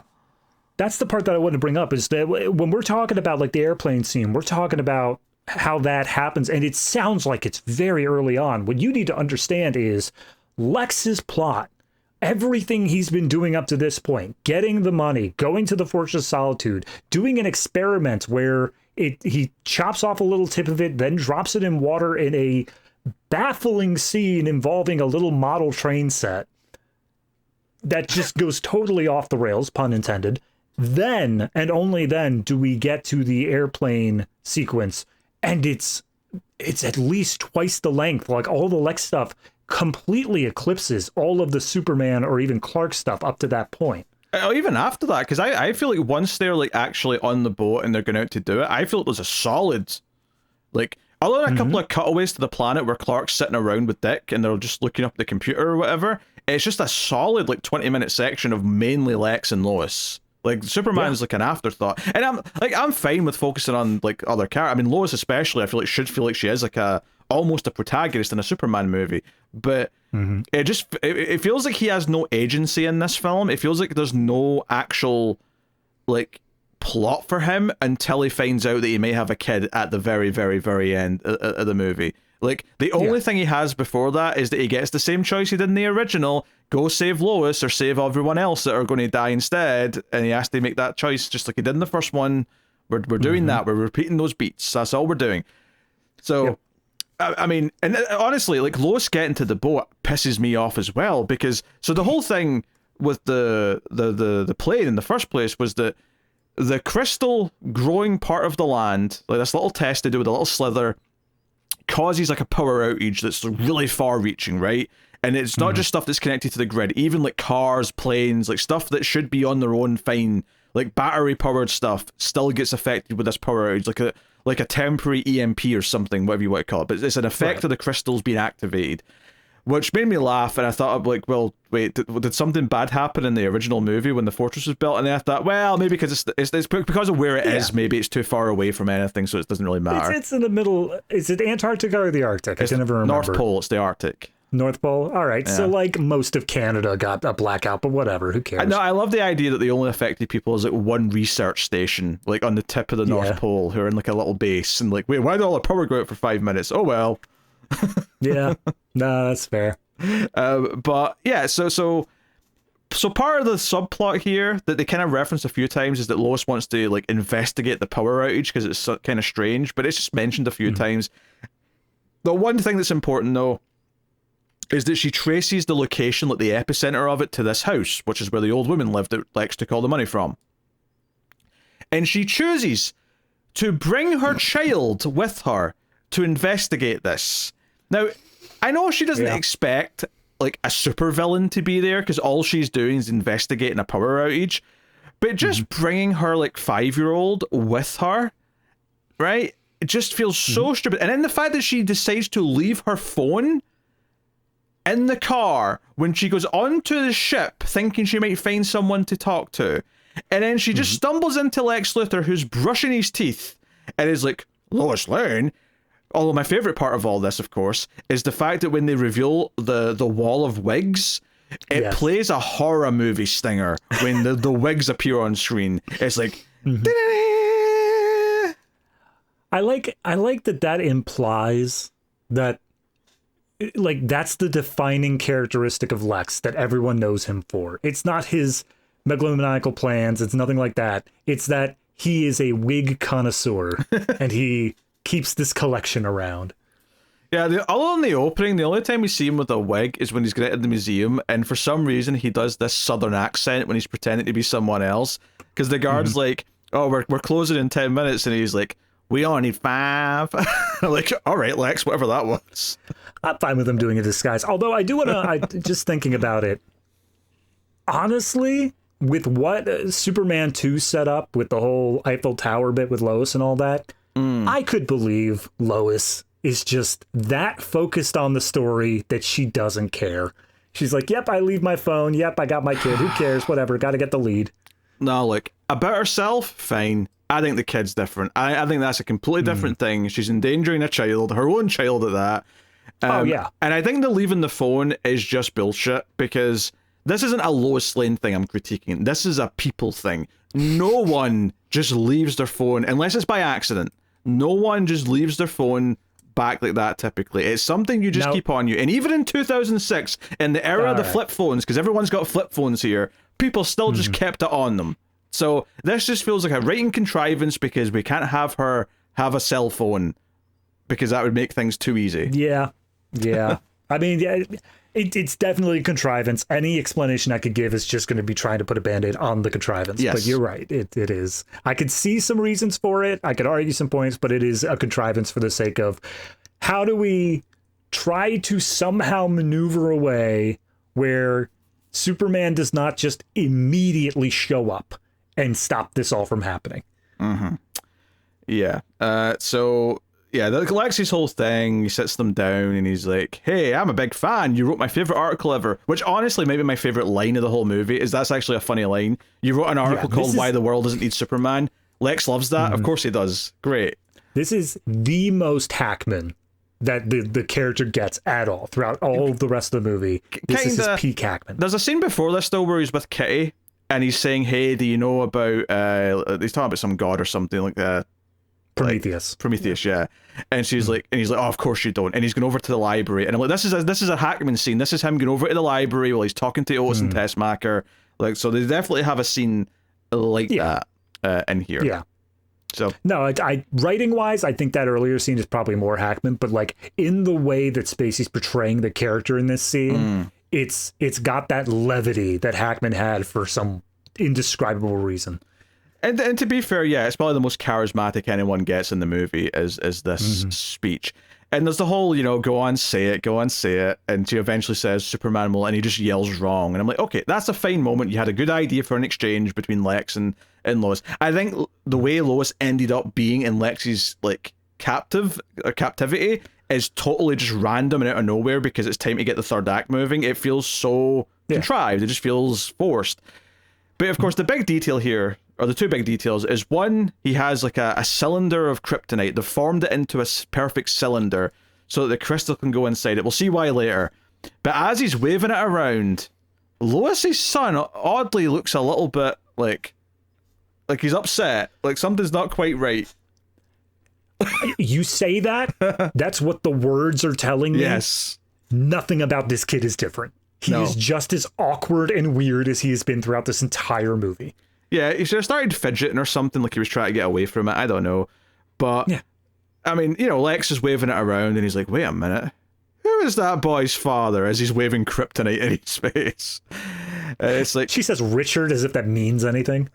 Yeah, and I'm like, okay, so the whole thing with the kid having an inhaler and having asthma up until this point was just a red herring, so the audience wouldn't just assume, oh, maybe that's Superman's kid. Yeah, I really don't like that. there's so many ways that it could have done something. I honestly think the best thing they could have done, instead of making the kids strangely sickly or whatever like that, is make Lois and Richard think that the kid is like on the spectrum, like he has autism, specifically that he gets very easily overstimulated, and have that be the reveal at some point that like, yes, he is, because his super hearing and super sight kicks in and he like doesn't know how to control it properly. Like, have him, the inhaler part makes no sense to me because it doesn't work for anything we know about Superman's powers. Okay. I think in theory, I like what you're getting at. I don't think I trust the rating of like, we think he has autism, but he's actually just like super hearing and supervision and whatever else kicking in, and it's, you know, making it hard for him to control. I think I wouldn't trust them with that, even though I like, in theory, the idea. Oh yeah, no, I this writing group, this specific group, not at all. There's no way they would handle it well. But like, in the general sense, if you're going to do this thing where you're baiting whether or not this kid is Superman's kid, I honestly was kind of done on the Lois and Clark stuff, where you had one of their kids had a lot more of like emotional problems, and he had a lot more issues and stuff like that. Superman and Lois. Sorry, yeah. I'm only correcting you because there's a different show with that name, just so no one's confused. That's why that's what I was thinking of that one. But yeah, you're right. Superman and Lois. The kid had some emotional problems, and it's revealed that he ends up having the powers. And that's the sort of thing that I think works in that way of making it seem that the powers are different. It's making him different. This, it doesn't have anything to do with the powers. When he finally does reveal the powers, it's super strength, which there was never even a hint of prior to that point. No. I mean, that's what this section is all about. It's, you know, it's them being trapped with this overly, like, this actor playing this like henchman that's told to watch them. Like, he's milking his screen time for everything that's worth. He's got a tattoo in the back of his head. He plays piano. He's playing piano with the kid. He's keeping an eye on Lois, and Lois is trying to fax the coordinates because she heard them say what the coordinates were that they're going to. So she's trying to fax the coordinates to the Daily Planet. What a wild time period we're in. Cell phones are more of a thing now, but the fax machines are still rocking. I'm going to say more kudos to Lex of keeping a fax machine on a yacht. Like, what the hell is this? Oh, maybe the old lady, because it's her yacht, technically. All right, still. He just inherited a yacht. You got cell phones. There's no way that you need to keep that fax machine around unless it's all like business and stuff. Yeah, she had a lot of big business she was doing at sea in her prime. She was like faxing things. Like she kept the fax machine because she's old. She doesn't understand the new technology. She likes faxing things. Yeah, get a physical copy of it, of course. Yeah. So when the guy like finally notices her doing this, and this is where Lex is launching the seed into the ocean, which sounds dirty when I say it that way, but he's launching the kryptonite crystal into the ocean now. First he slides the shaft into the hole. Yes. And then he launches his seed into the ocean. I don't see what's wrong with that, Pete. That's exactly what happens. Actually, no, that's not entirely true. He has Cal Penn launch it into the ocean for him. That's right. Cal Penn lends a helping hand. Yes. Anyway. So yeah, when the guard finally notices she's up to something, he just starts like throwing her around, and it's implied he's about to try and kill her with like a paperweight or something. He's just picking up stuff. He's looking for a blunt object. And it's all just building up to the kid, like the piano just flying across the room and like crushing him against the wall. And the other henchmen do confirm later, this guy is dead. So this kid killed someone. Now, don't get me wrong. It's a cleanest kill is possible, right? Because it's like, the kid doesn't know his own strength. He's just trying to save his innocent mom. There's not a hint of like, oh, the kid did nothing wrong here. But it is just a little funny to think about. He murdered a man today. Yeah. I mean, if you go back to the comics, obviously Superman does eventually have a son. One of the first times that we really get introduced to the son is him heat visioning his cat. And he's upset about it. He has a problem with it. Yeah, by accident. But like, that's the sort of thing where, fine, if you're not in control of your powers, we don't really hold it against you morally. Yeah, it's always so funny about this now is that when this movie came out, like Jonathan Kent, the son, not the father, didn't exist yet, right? So this just felt like such a bad idea when this movie came out for numerous reasons. And it's kind of interesting looking back on it now that the comics have him with a son and it's been actually legitimately good, because it's like you know, they've got to a point in the relationship where, yeah, they're a married couple, they have a kid, and Superman's a father now, and we're playing with all these things, and the idea of, like, what we can do with that from a narrative perspective. The problem is, though, is that, like a lot of superhero movies do, and I say this about Batman v Superman as well, but jumping to the death of Superman, like, out of nowhere, like, immediately, is that they're just in such a rush to do things that they haven't earned. And one of the things they have not earned is, like, Superman as a father yet. Like, we're not there, like, remotely. Yeah. Especially since this is kind of like a, you know, like almost like a coming back kind of thing. We're almost like a fresh start, even though we're kind of connected to the old movies. Like, we've still not even done like a second or a third real villain yet, and we're already at Superman with a kid. I don't know. It just feels a bit. No, you're right. It honestly, I think one of the major problems I have with this father subplot is that Superman should not ever be the bum dad.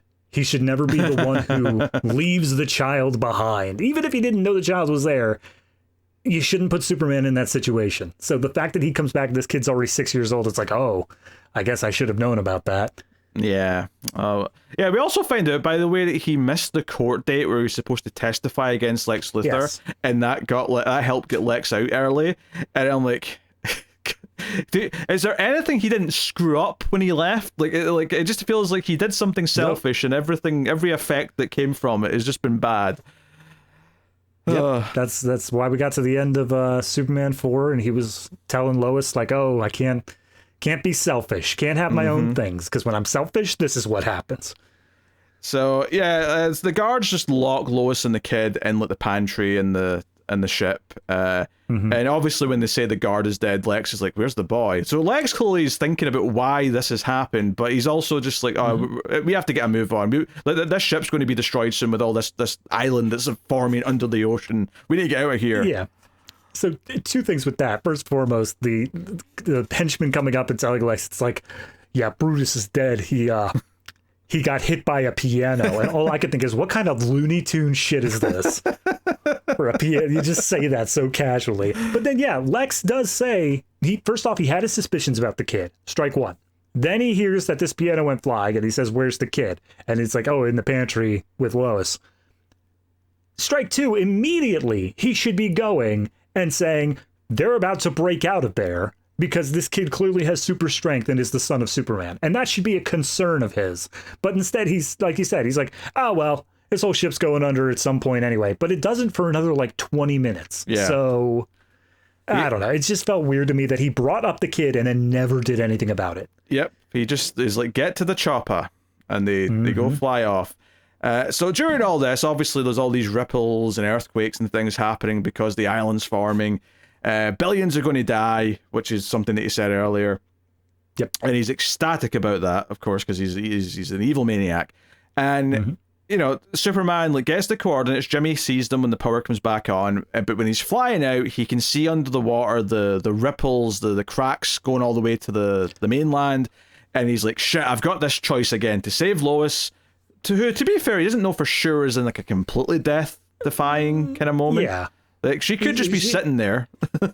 She's clearly in danger, but it might not be lethal. Yeah. However, I do want to point out that earlier moment where she sends the fax, she signs her name on the bottom. And because the power gets cut off, her name gets cut off through the fax when it's received to Daily Planet. You'd think, oh, no, that's going to result in something. But then, like you said, Jimmy's like, oh, wait, that's Lois's handwriting. Immediately, like, oh, yeah. So what was the point of that? Why did we bother with the cut? It was just for like 30 seconds of tension of like, oh no, maybe they won't do anything about this despite it saying help. And then, oh, okay, sorry. I just remembered how pissed off I got about this. Oh, go on. Jimmy hands over the paper and says, guys, that's Lois's handwriting. But what could these numbers mean? That say 42 north, 70 west. I have no idea what these numbers could possibly mean. And everyone else in the room is like, they're coordinates, Jimmy, you right shit. Oh my god. Yeah, no, Superman says their coordinates, Dick says their coordinates, and then Jimmy, as they go off to do their thing, goes to talk to Perry, and Perry says, but what are these numbers at the bottom of this paper, kid? What bizarro ass world are we living in where 40N 70W does not immediately scream, go to these places? Yeah, so we get a sequence of Superman flying through the city as things are just kind of breaking down randomly because of the tremors. Signs falling off buildings that he catches. He puts out, there's glass falling that he uses heat vision on. There's like a gas explosion because of a cigar that falls into the sewer and the gas mains break. So he flies through that and uses his super breath. It's basically just a montage of him using powers. That's all it really is. It never really becomes more than that. And then the final bit is everyone's evacuating the Daily Planet. And of course, Perry freezes like a deer in headlights as the giant globe's about to come down and crush him. And Superman has to run in and save the globe at the last second. Yeah, he catches the globe, puts it down on the thing. I thought it was weird that Jimmy clearly gets like a photo of a lifetime of him holding the globe, but then it never shows us the photograph of him holding the globe. What the hell? Why?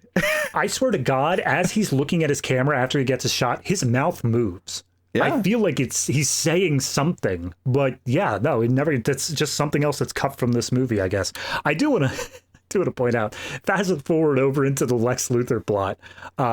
The boat at a certain point gets hit by some debris or whatever. It starts to sink, and all I can think is it's not debris. It's like one of the spikes of the eye, because obviously it's all forming in Krypton style, so it's all these big spikes coming up, and one just comes up straight through the middle of the boat, and it lifts it up until the back half of the boat just kind of like buckles, like a Titanic almost split in half, where the back half buckles. And by this point, Dick has gotten there, and he's about to get them out.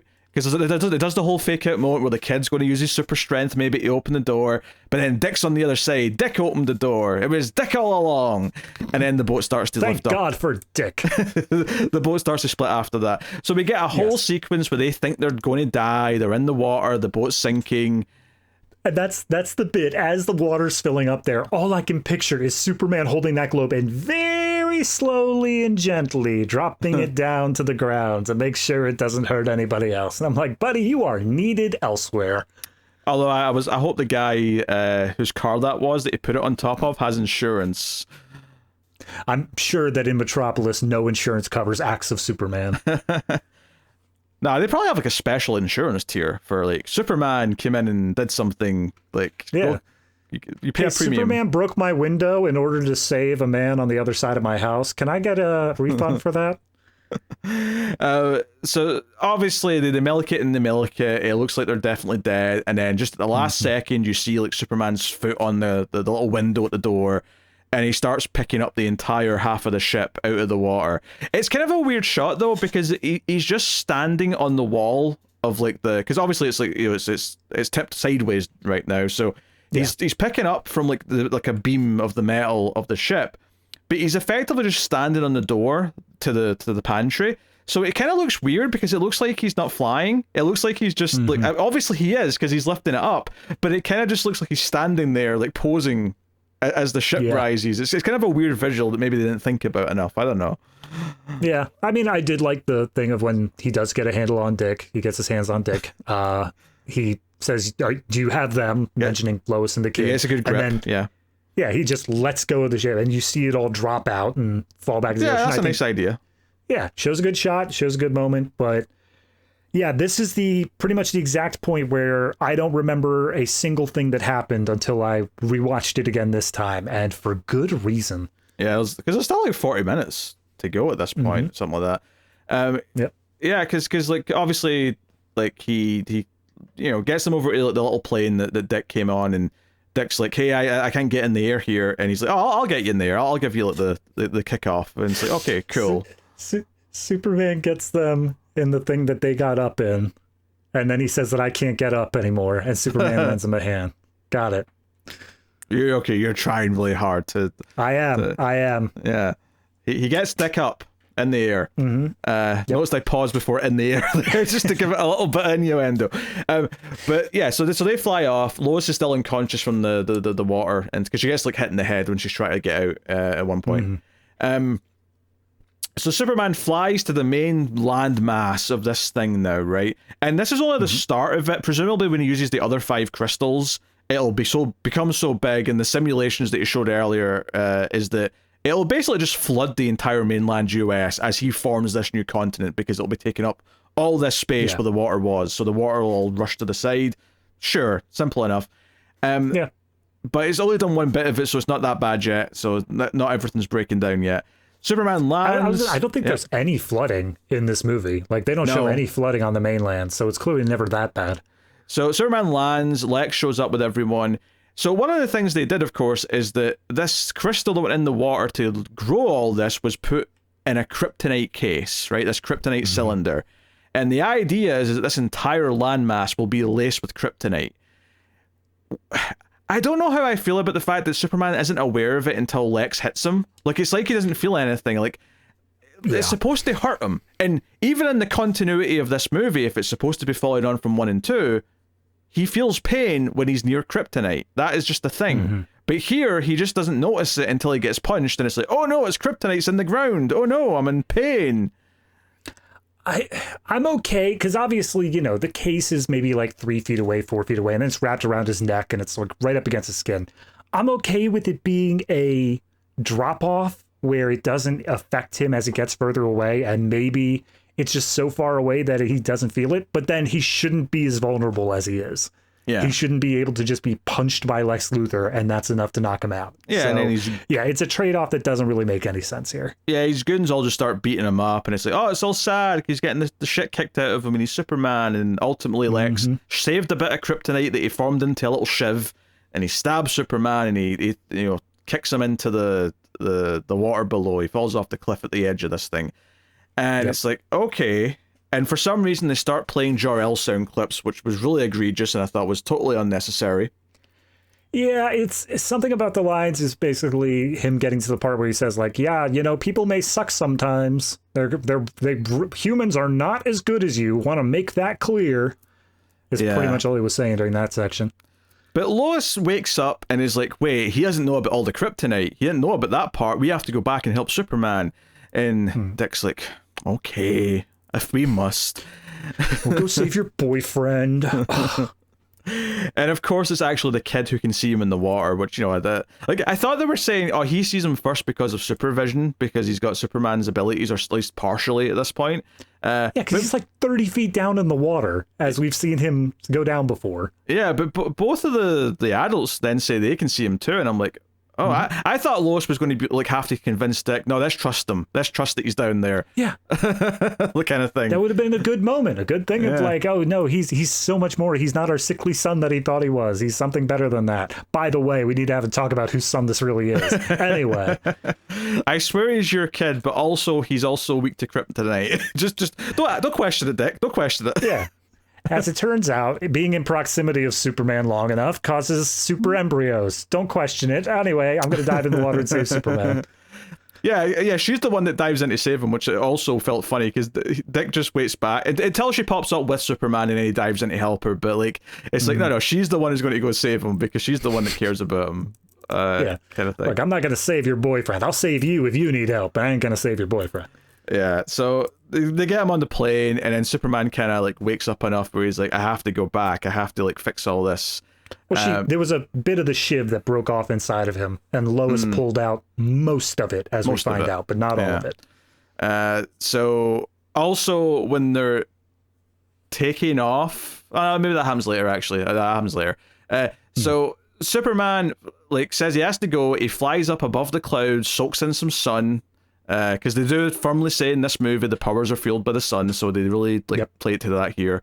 And we get the shot of him flying back down through the clouds, firing his heat vision, and it all kind of just amounts to him like drilling into the bottom of the landmass so that he can pick it up and like just fly it out to space. And the drama is supposed to come from the idea that like all the kryptonite in the rock is actually hurting him as he's doing it, but he's fighting through the pain to like get rid of this thing because he needs to. So they do all this, and it's an okay moment. I think it suffers a little bit from like, okay, we've seen him pick up a lot of big things already in this movie, and like this is your big third act finale moment, is just him picking up something big again. I'm not even so concerned about picking up being big again. I think the issue comes from the stakes don't feel like they're there. Yeah. Like we just saw him get impaled he got shivved by kryptonite, and yet he's still able to do this thing. It doesn't feel like if he's around kryptonite anymore, that's going to be something where he's going to have any long-term effects. It feels like it's still just going to be, okay, we'll give him 5 minutes. He'll be fine. Which is a problem with like all the drama they try to milk after this moment with the, he's on his deathbed. Will he ever wake up again? You know, all that. Oh, no, sure. As he starts to lift the landmass, though, the villains like skedaddle. And I think it's funny that Superman inadvertently kills all the henchmen because one of the big spike rocks like falls onto them. And I thought, man, like father like son. I was amazed that they killed off the entire crew here except for Lex and new Miss Tessmacher. Like, yes, it's speaking of the Prometheus story before, it's the Prometheus thing. Where it's this giant pillar coming down, and they're like, keep running in the same direction as the pillar. And to be fair, I'm joking about Superman killing these guys. Like, I'm not actually that mad about it, because I think in the context of how it happens, it's like he's not intentionally killing someone. No. He is just getting rid of the big thing he needs to get rid of. They're kind of at fault for being here. They're at fault for doing it in the first place. This is not like a direct kill by any stretch. It's a knock-on effect, and it's whatever. Yeah, actually, this reminds me, because you brought up Kitty Tessmacher again. There's a really weird random dark joke earlier on where the old lady's two corgis, like one's like killed and eaten the other one. Yeah. Why? Yeah. Why was that here? Why is that a joke? I have no idea. Honestly, it felt weird to me because those scenes where he gets the mansion and then they come back to the mansion is only separated by probably 15 minutes of screen time. But in the context of it, yeah, that dog is bones. They are literally just showing fur and bones. So clearly it's been at least like a month that this dog has been around. Yeah. Very strange. So yeah, I get a big moment. And, you know, this is basically the ending of it. Other than one little joke scene later on, all we get Alex here is him flying away in the chopper. Kitty, of course, throws out the crystals. And he's pissed at that, but it's too late to go out and grab them, so they have to fly away. And yeah, basically, like, other than the little joke at the end of him being stranded on an island with no fuel, all it really is like him looking angry at Superman lifting up the continent and being like, damn you, Superman, I'll get you next time. Like, that's basically it. Yeah, so a few things out of that. One, the desert island at the end. You know, like all those desert islands off the coast of Jersey. Like, where the hell are they supposed to be at that point? Two, I feel like we kind of glossed over this weird parallel characterization of Kitty to Miss Tessmacher, where because Superman saved her in that sequence and Lex actually did cut the brakes on her car, she does have this soft spot now for Superman, but strangely it doesn't impact the ability of like anything they do later on. It's more so when Lex is really emphasizing the billions that will die, that she's like, I can't be responsible for that, and so she dumps the rest of the crystals onto the island, which I'll just straight up say the island was falling apart at that point. I genuinely thought that the crystals were going to fall in the water. Yeah, and no, that she just made everything worse. I thought that too. I was like, if they fall in the water, then all of what he wanted to happen is going to happen. Luckily, apparently they all just stayed on top while Superman threw it into space, so they're all gone now, but that was not a foolproof plan by any stretch of the imagination. Not at all. And then this is one more thing I was thinking of as they were showing the island growing still as they were going out into space. I feel like there was supposed to be some level of theming somewhere in there between Krypton was definitively absolutely destroyed, and then here's this new continent-sized place that is effectively a new Krypton. It is of the Kryptonian origin and all that, and Superman has to get rid of it for the sake of his home planet to survive. I feel like something was supposed to be there, but it just didn't fully flesh out the idea of it. No, I think it's just, for one, it's Lexi's doing, and yeah, technically it's kryptonite or Kryptonian material, but it doesn't, like, it's this barren, horrible rock. There's, like, nothing, there's no, like, hope with it or future with it. It's just I don't know, like, yeah, I can see the symbolism they might have been going for, but by this point in the movie, it's so lost any kind of direction in that sense. Also, just to mention, that Kitty scene with the car, they do the Action Comics cover with him holding the car up, just to mention it, in case anyone thinks we glossed over it. So Superman falls to Earth, right? He has a Jesus pose in the space, and he falls to Earth like a meteor, and lands in Central Park, and everyone's like, oh god. Doctors try and put needles in him, but they just bend. They get out the last bits of kryptonite, and they use a defibrillator on him, and it just kind of makes the entire power in the hospital all flicker. I'll go ahead and say that is the one new Superman power that they introduced in this movie, because I don't know anything in Superman's power set that would cause that to happen. I don't know. I feedback, I guess, is just because but why would it cause feedback? I don't know. He has so much solar energy in him that it just immediately gets rid of everything in the system. Yeah. I was actually thinking, I'm like, guys, put him on the roof. The sun will fix him. Put him on the roof. That's all you need to do. Nah, man, the emergency rooms for people without insurance. You want roof access, you need insurance. So this is the thing. The movie's basically over at this point, other than this milking of is Superman dead kind of section, and this part just feels like a tacked on extra bit. It's so bad. Yeah. To the point where we go to the Daily Planet, and Richard Dick is like, you don't have to be here, Lois. Go see him. And I'm like, come on, Dick. Dick, what are you doing here, Dick?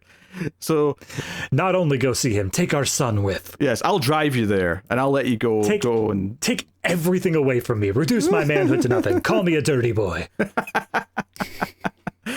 So they let her in because she's Lois Lane. She gets an escort and everything up to the room, and Superman's lying there, all thing. Which, by the way, again, something else we glossed over is there was one scene where Dick kind of leans in and goes, how tall is Clark? How tall is Superman? And he's like, never mind. He's a goofball. It couldn't ever be him.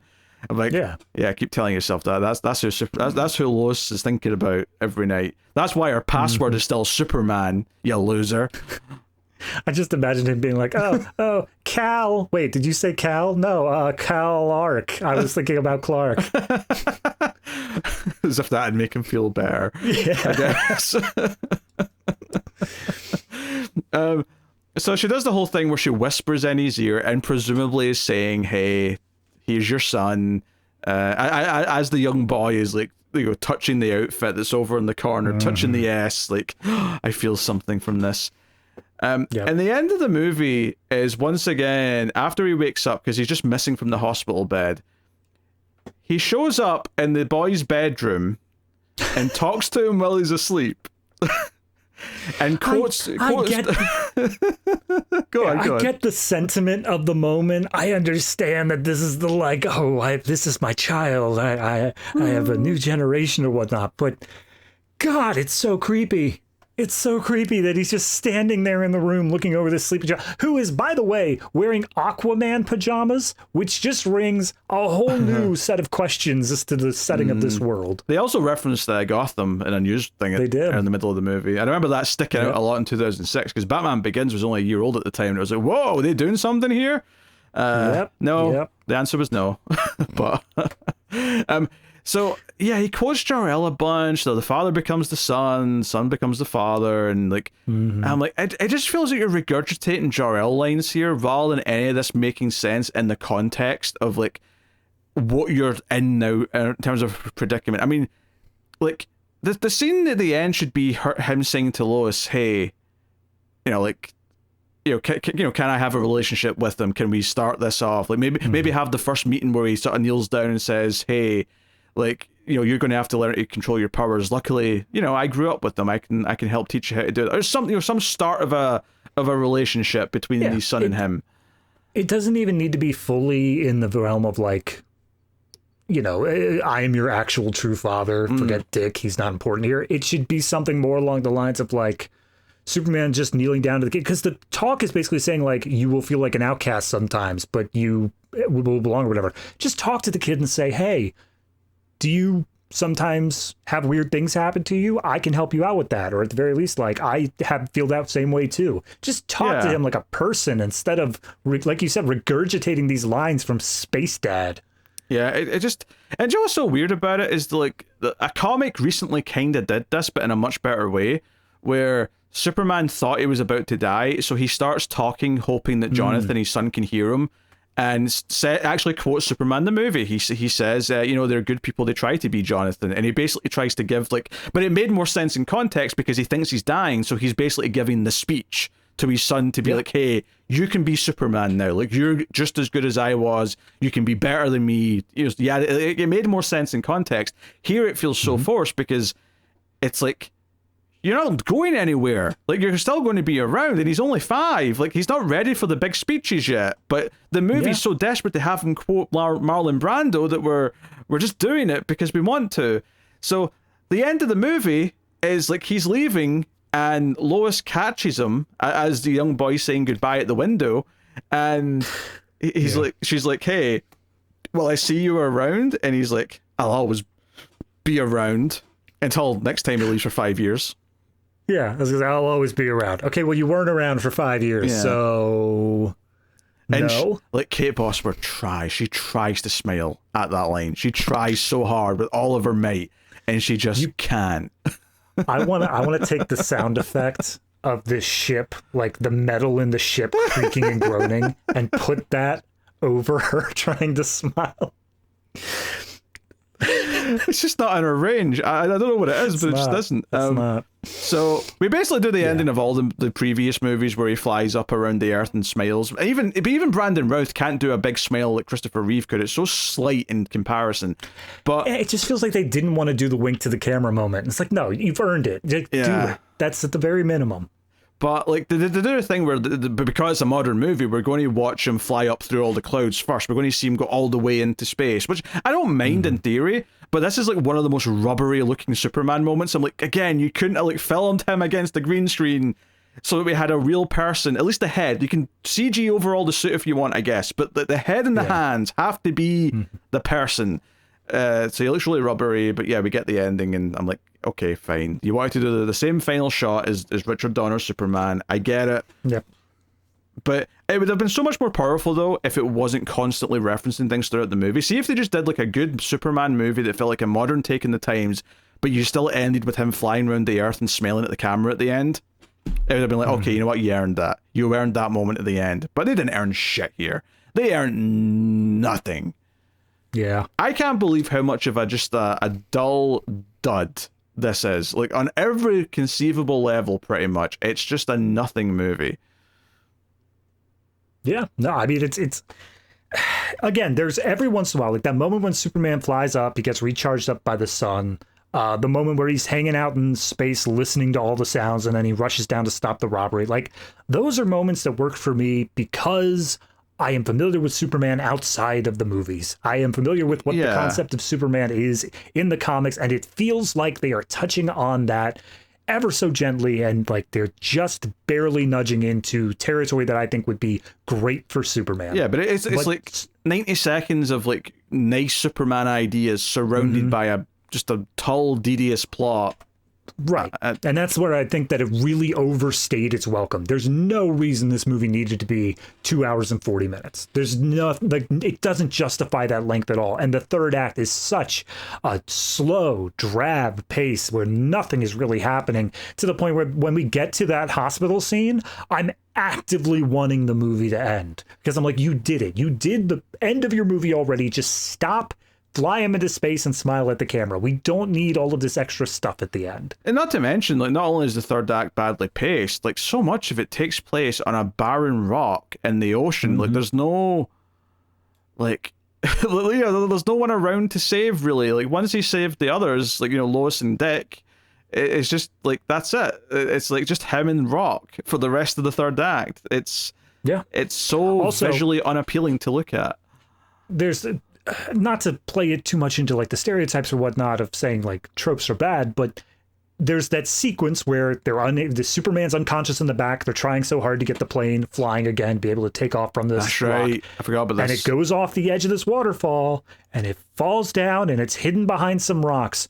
Oh no!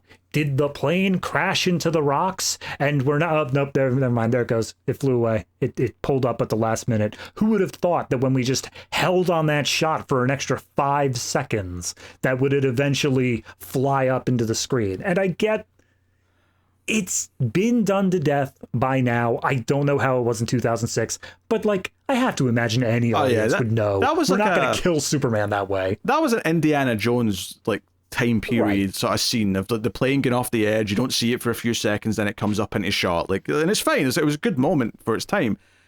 Actually, this idea of like the tension being kind of phony, it also applied to me when they were drowning in the ship. Not because it's a bad idea to like, oh, they might be drowning and Superman shows up at the last second, but the way like they should have been intercutting this with everything he was doing in the city to buy the idea that he might not get back in time. But instead, that's been over for ages, and we spend so long in just them in the ship. I'm like, well, obviously Superman's going to get here at the last second because there's nothing, like, he's had like 20 minutes to get here at this point.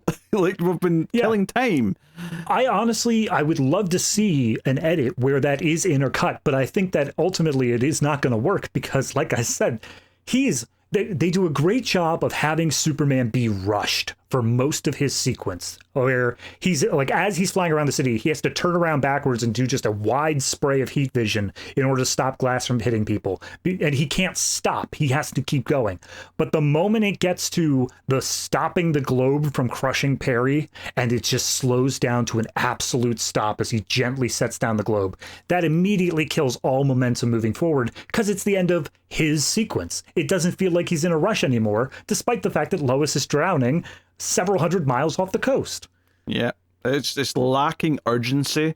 In fact, I would say that about the whole movie. Like, there's no pacing and momentum to most of it. The urgency is just so gone, and that all just, I think, is completely visually displayed to me. And Lois gets involved in the third act because she runs into Lex Luthor as he's brushing his teeth.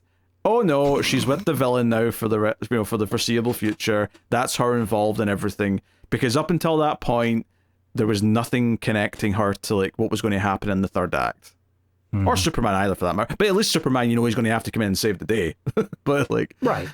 Yeah. But it's a problem that I think a lot of these movies have had, even like the ones that I enjoy more. And to be honest, I enjoy all four of the previous ones more than this. But they all have that problem to an extent where like whatever the villain's doing doesn't really come up to Superman until like quite late in the movie. And we just have him doing other things up until that point. Whether it's the romance with Lois while Zod's doing these things, whether it's, he's busy dealing with, like parades and like going back to high school reunions whilst Richard Pryor's doing his things. If anything, Superman 4's probably get the most connected thing, because at least it's like his nuclear missile thing is slightly connected to that. But even then, Lex feels like he's off in his own world for large chunks of the movie. So... It feels like we should be beyond that by now, but like it almost felt like there was a mandate from Singer, I want to follow the rough structure of what Donner's Superman was, and I don't think that's the thing you should be taking from it. There's so many other things you should have been taking from it that you didn't take from it. I will say, if anyone is interested, apparently very early on, because this movie, Superman's Return, was plagued with troubles. It went through director after director. Tim Burton at one point was in there. Like, it had tons of stuff. If you can find the breakdown of J.J. Abrams' idea for this movie, it is the most batshit insane thing I have ever heard in my life. It's like, it's got Superman is the prince of Kryptonians, and Lex Luthor is actually a Kryptonian hiding out on Earth, and it's only gets crazier from there. It is someone who has never read a Superman book at all. I'm very glad he didn't get the job then. On the Tim Burton one, there's a whole documentary called The Death of Superman Lives about that failed movie. And don't get me wrong, I'd have hated that movie because I don't like Tim Burton movies, and it sounded like it was going to be batshit. And famously, Bryan Singer on set of this movie had a photograph of Nicolas Cage in his Superman outfit, and he would whip it out and show people and say, "We're not making this movie." And while that is admirable, because that's a bad movie to make, this is probably less interesting than that movie would have been. That movie would have been bad as well, I think. Yeah. But this movie is so bland that, like, I don't know. Like, No, it's the horseshoe of bad movies. If you move far enough on one end, you get back to being enjoyable at the very least. This is sitting right at the bottom of that horseshoe. Yeah. Absolutely. It's just... a shred of charisma or charm or personality would have done the world a good, but it just has none of it. Everything down to the like how muted the colors are in the outfit or the movie as a whole, everything down to like the villain's plot just being kind of this weird rehash of the original movie. Everything just feels like an off choice in such a boring way. I want to go back to Bryan Singer's X-Men, because I think that's kind of indicative, if you really look at it, is it felt ashamed to have the colorful costumes. It had to put everybody in the black matching jumpsuits, whatever. It felt ashamed to have that sort of colorful thing to it. And I feel like that carries over here, where not only are they ashamed to have like the super bright blues and reds and make it really poppy like that, but at the same time, I feel like they were ashamed at the earnestness and the genuine kindness that Superman represents. And so they kind of had to just rub it in the dirt a little bit and say, okay, he still kind of has that, but for the most part, this is real Superman. This is someone who lives in the real world and has actual levels of generosity and outward kindness. But like, you have to be willing to buy into the fact that Superman is beyond that. He is just that extra level of do-gooder that is not realistic, but that's what we need from him.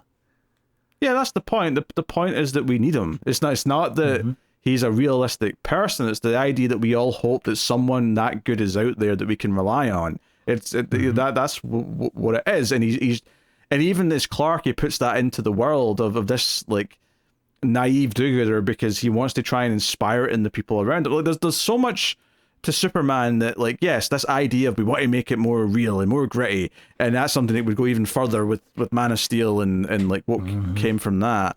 It's just it's been a constant problem, and it's so weird getting into this James Gunn movie, actually starting to believe that maybe for the first time in my life, because I was born after Superman 1 or 2 came out, that there might be a genuinely good Superman movie that I get to see as a first time thing in the theater upon its release.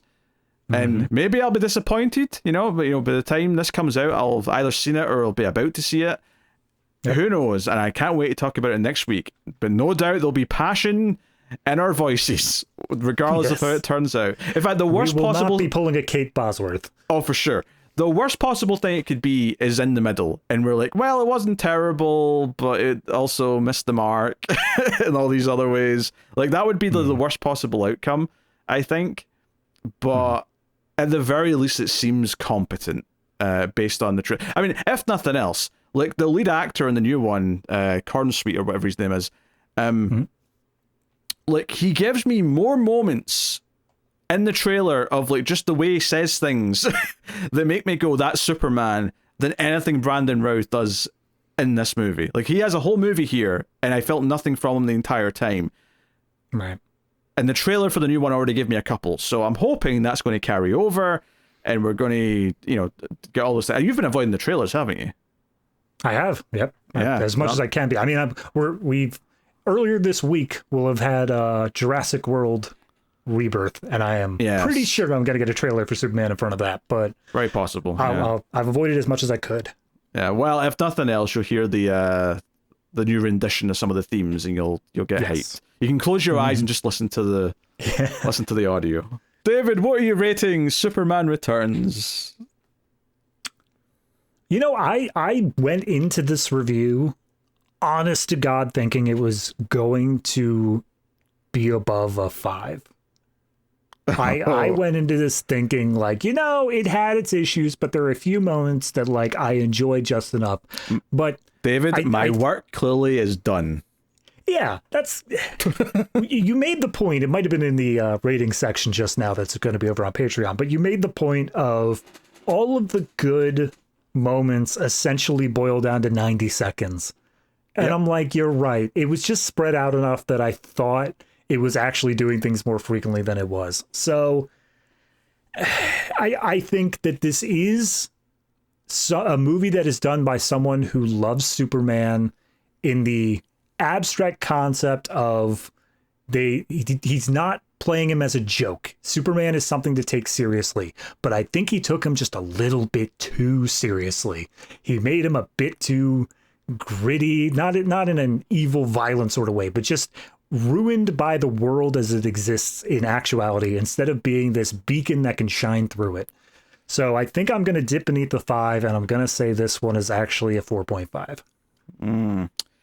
Yeah, I think this is a 4. I think it's a big screaming 4, which is to say that obviously it has the production value and, you know, stuff like that to keep it from sinking to absolutely absurd levels, but it's just so dull. It's just so devoid. And like the moments where they try and sell you that, oh, there's a crowd at the hospital because the world loves Superman, and I'm like, where was the proof of this during the movie that people love Superman? Because it was absent.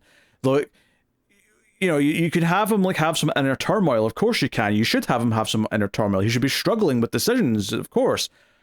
But like, you never show him just like be a positive influence on anyone in this movie. It's still missing.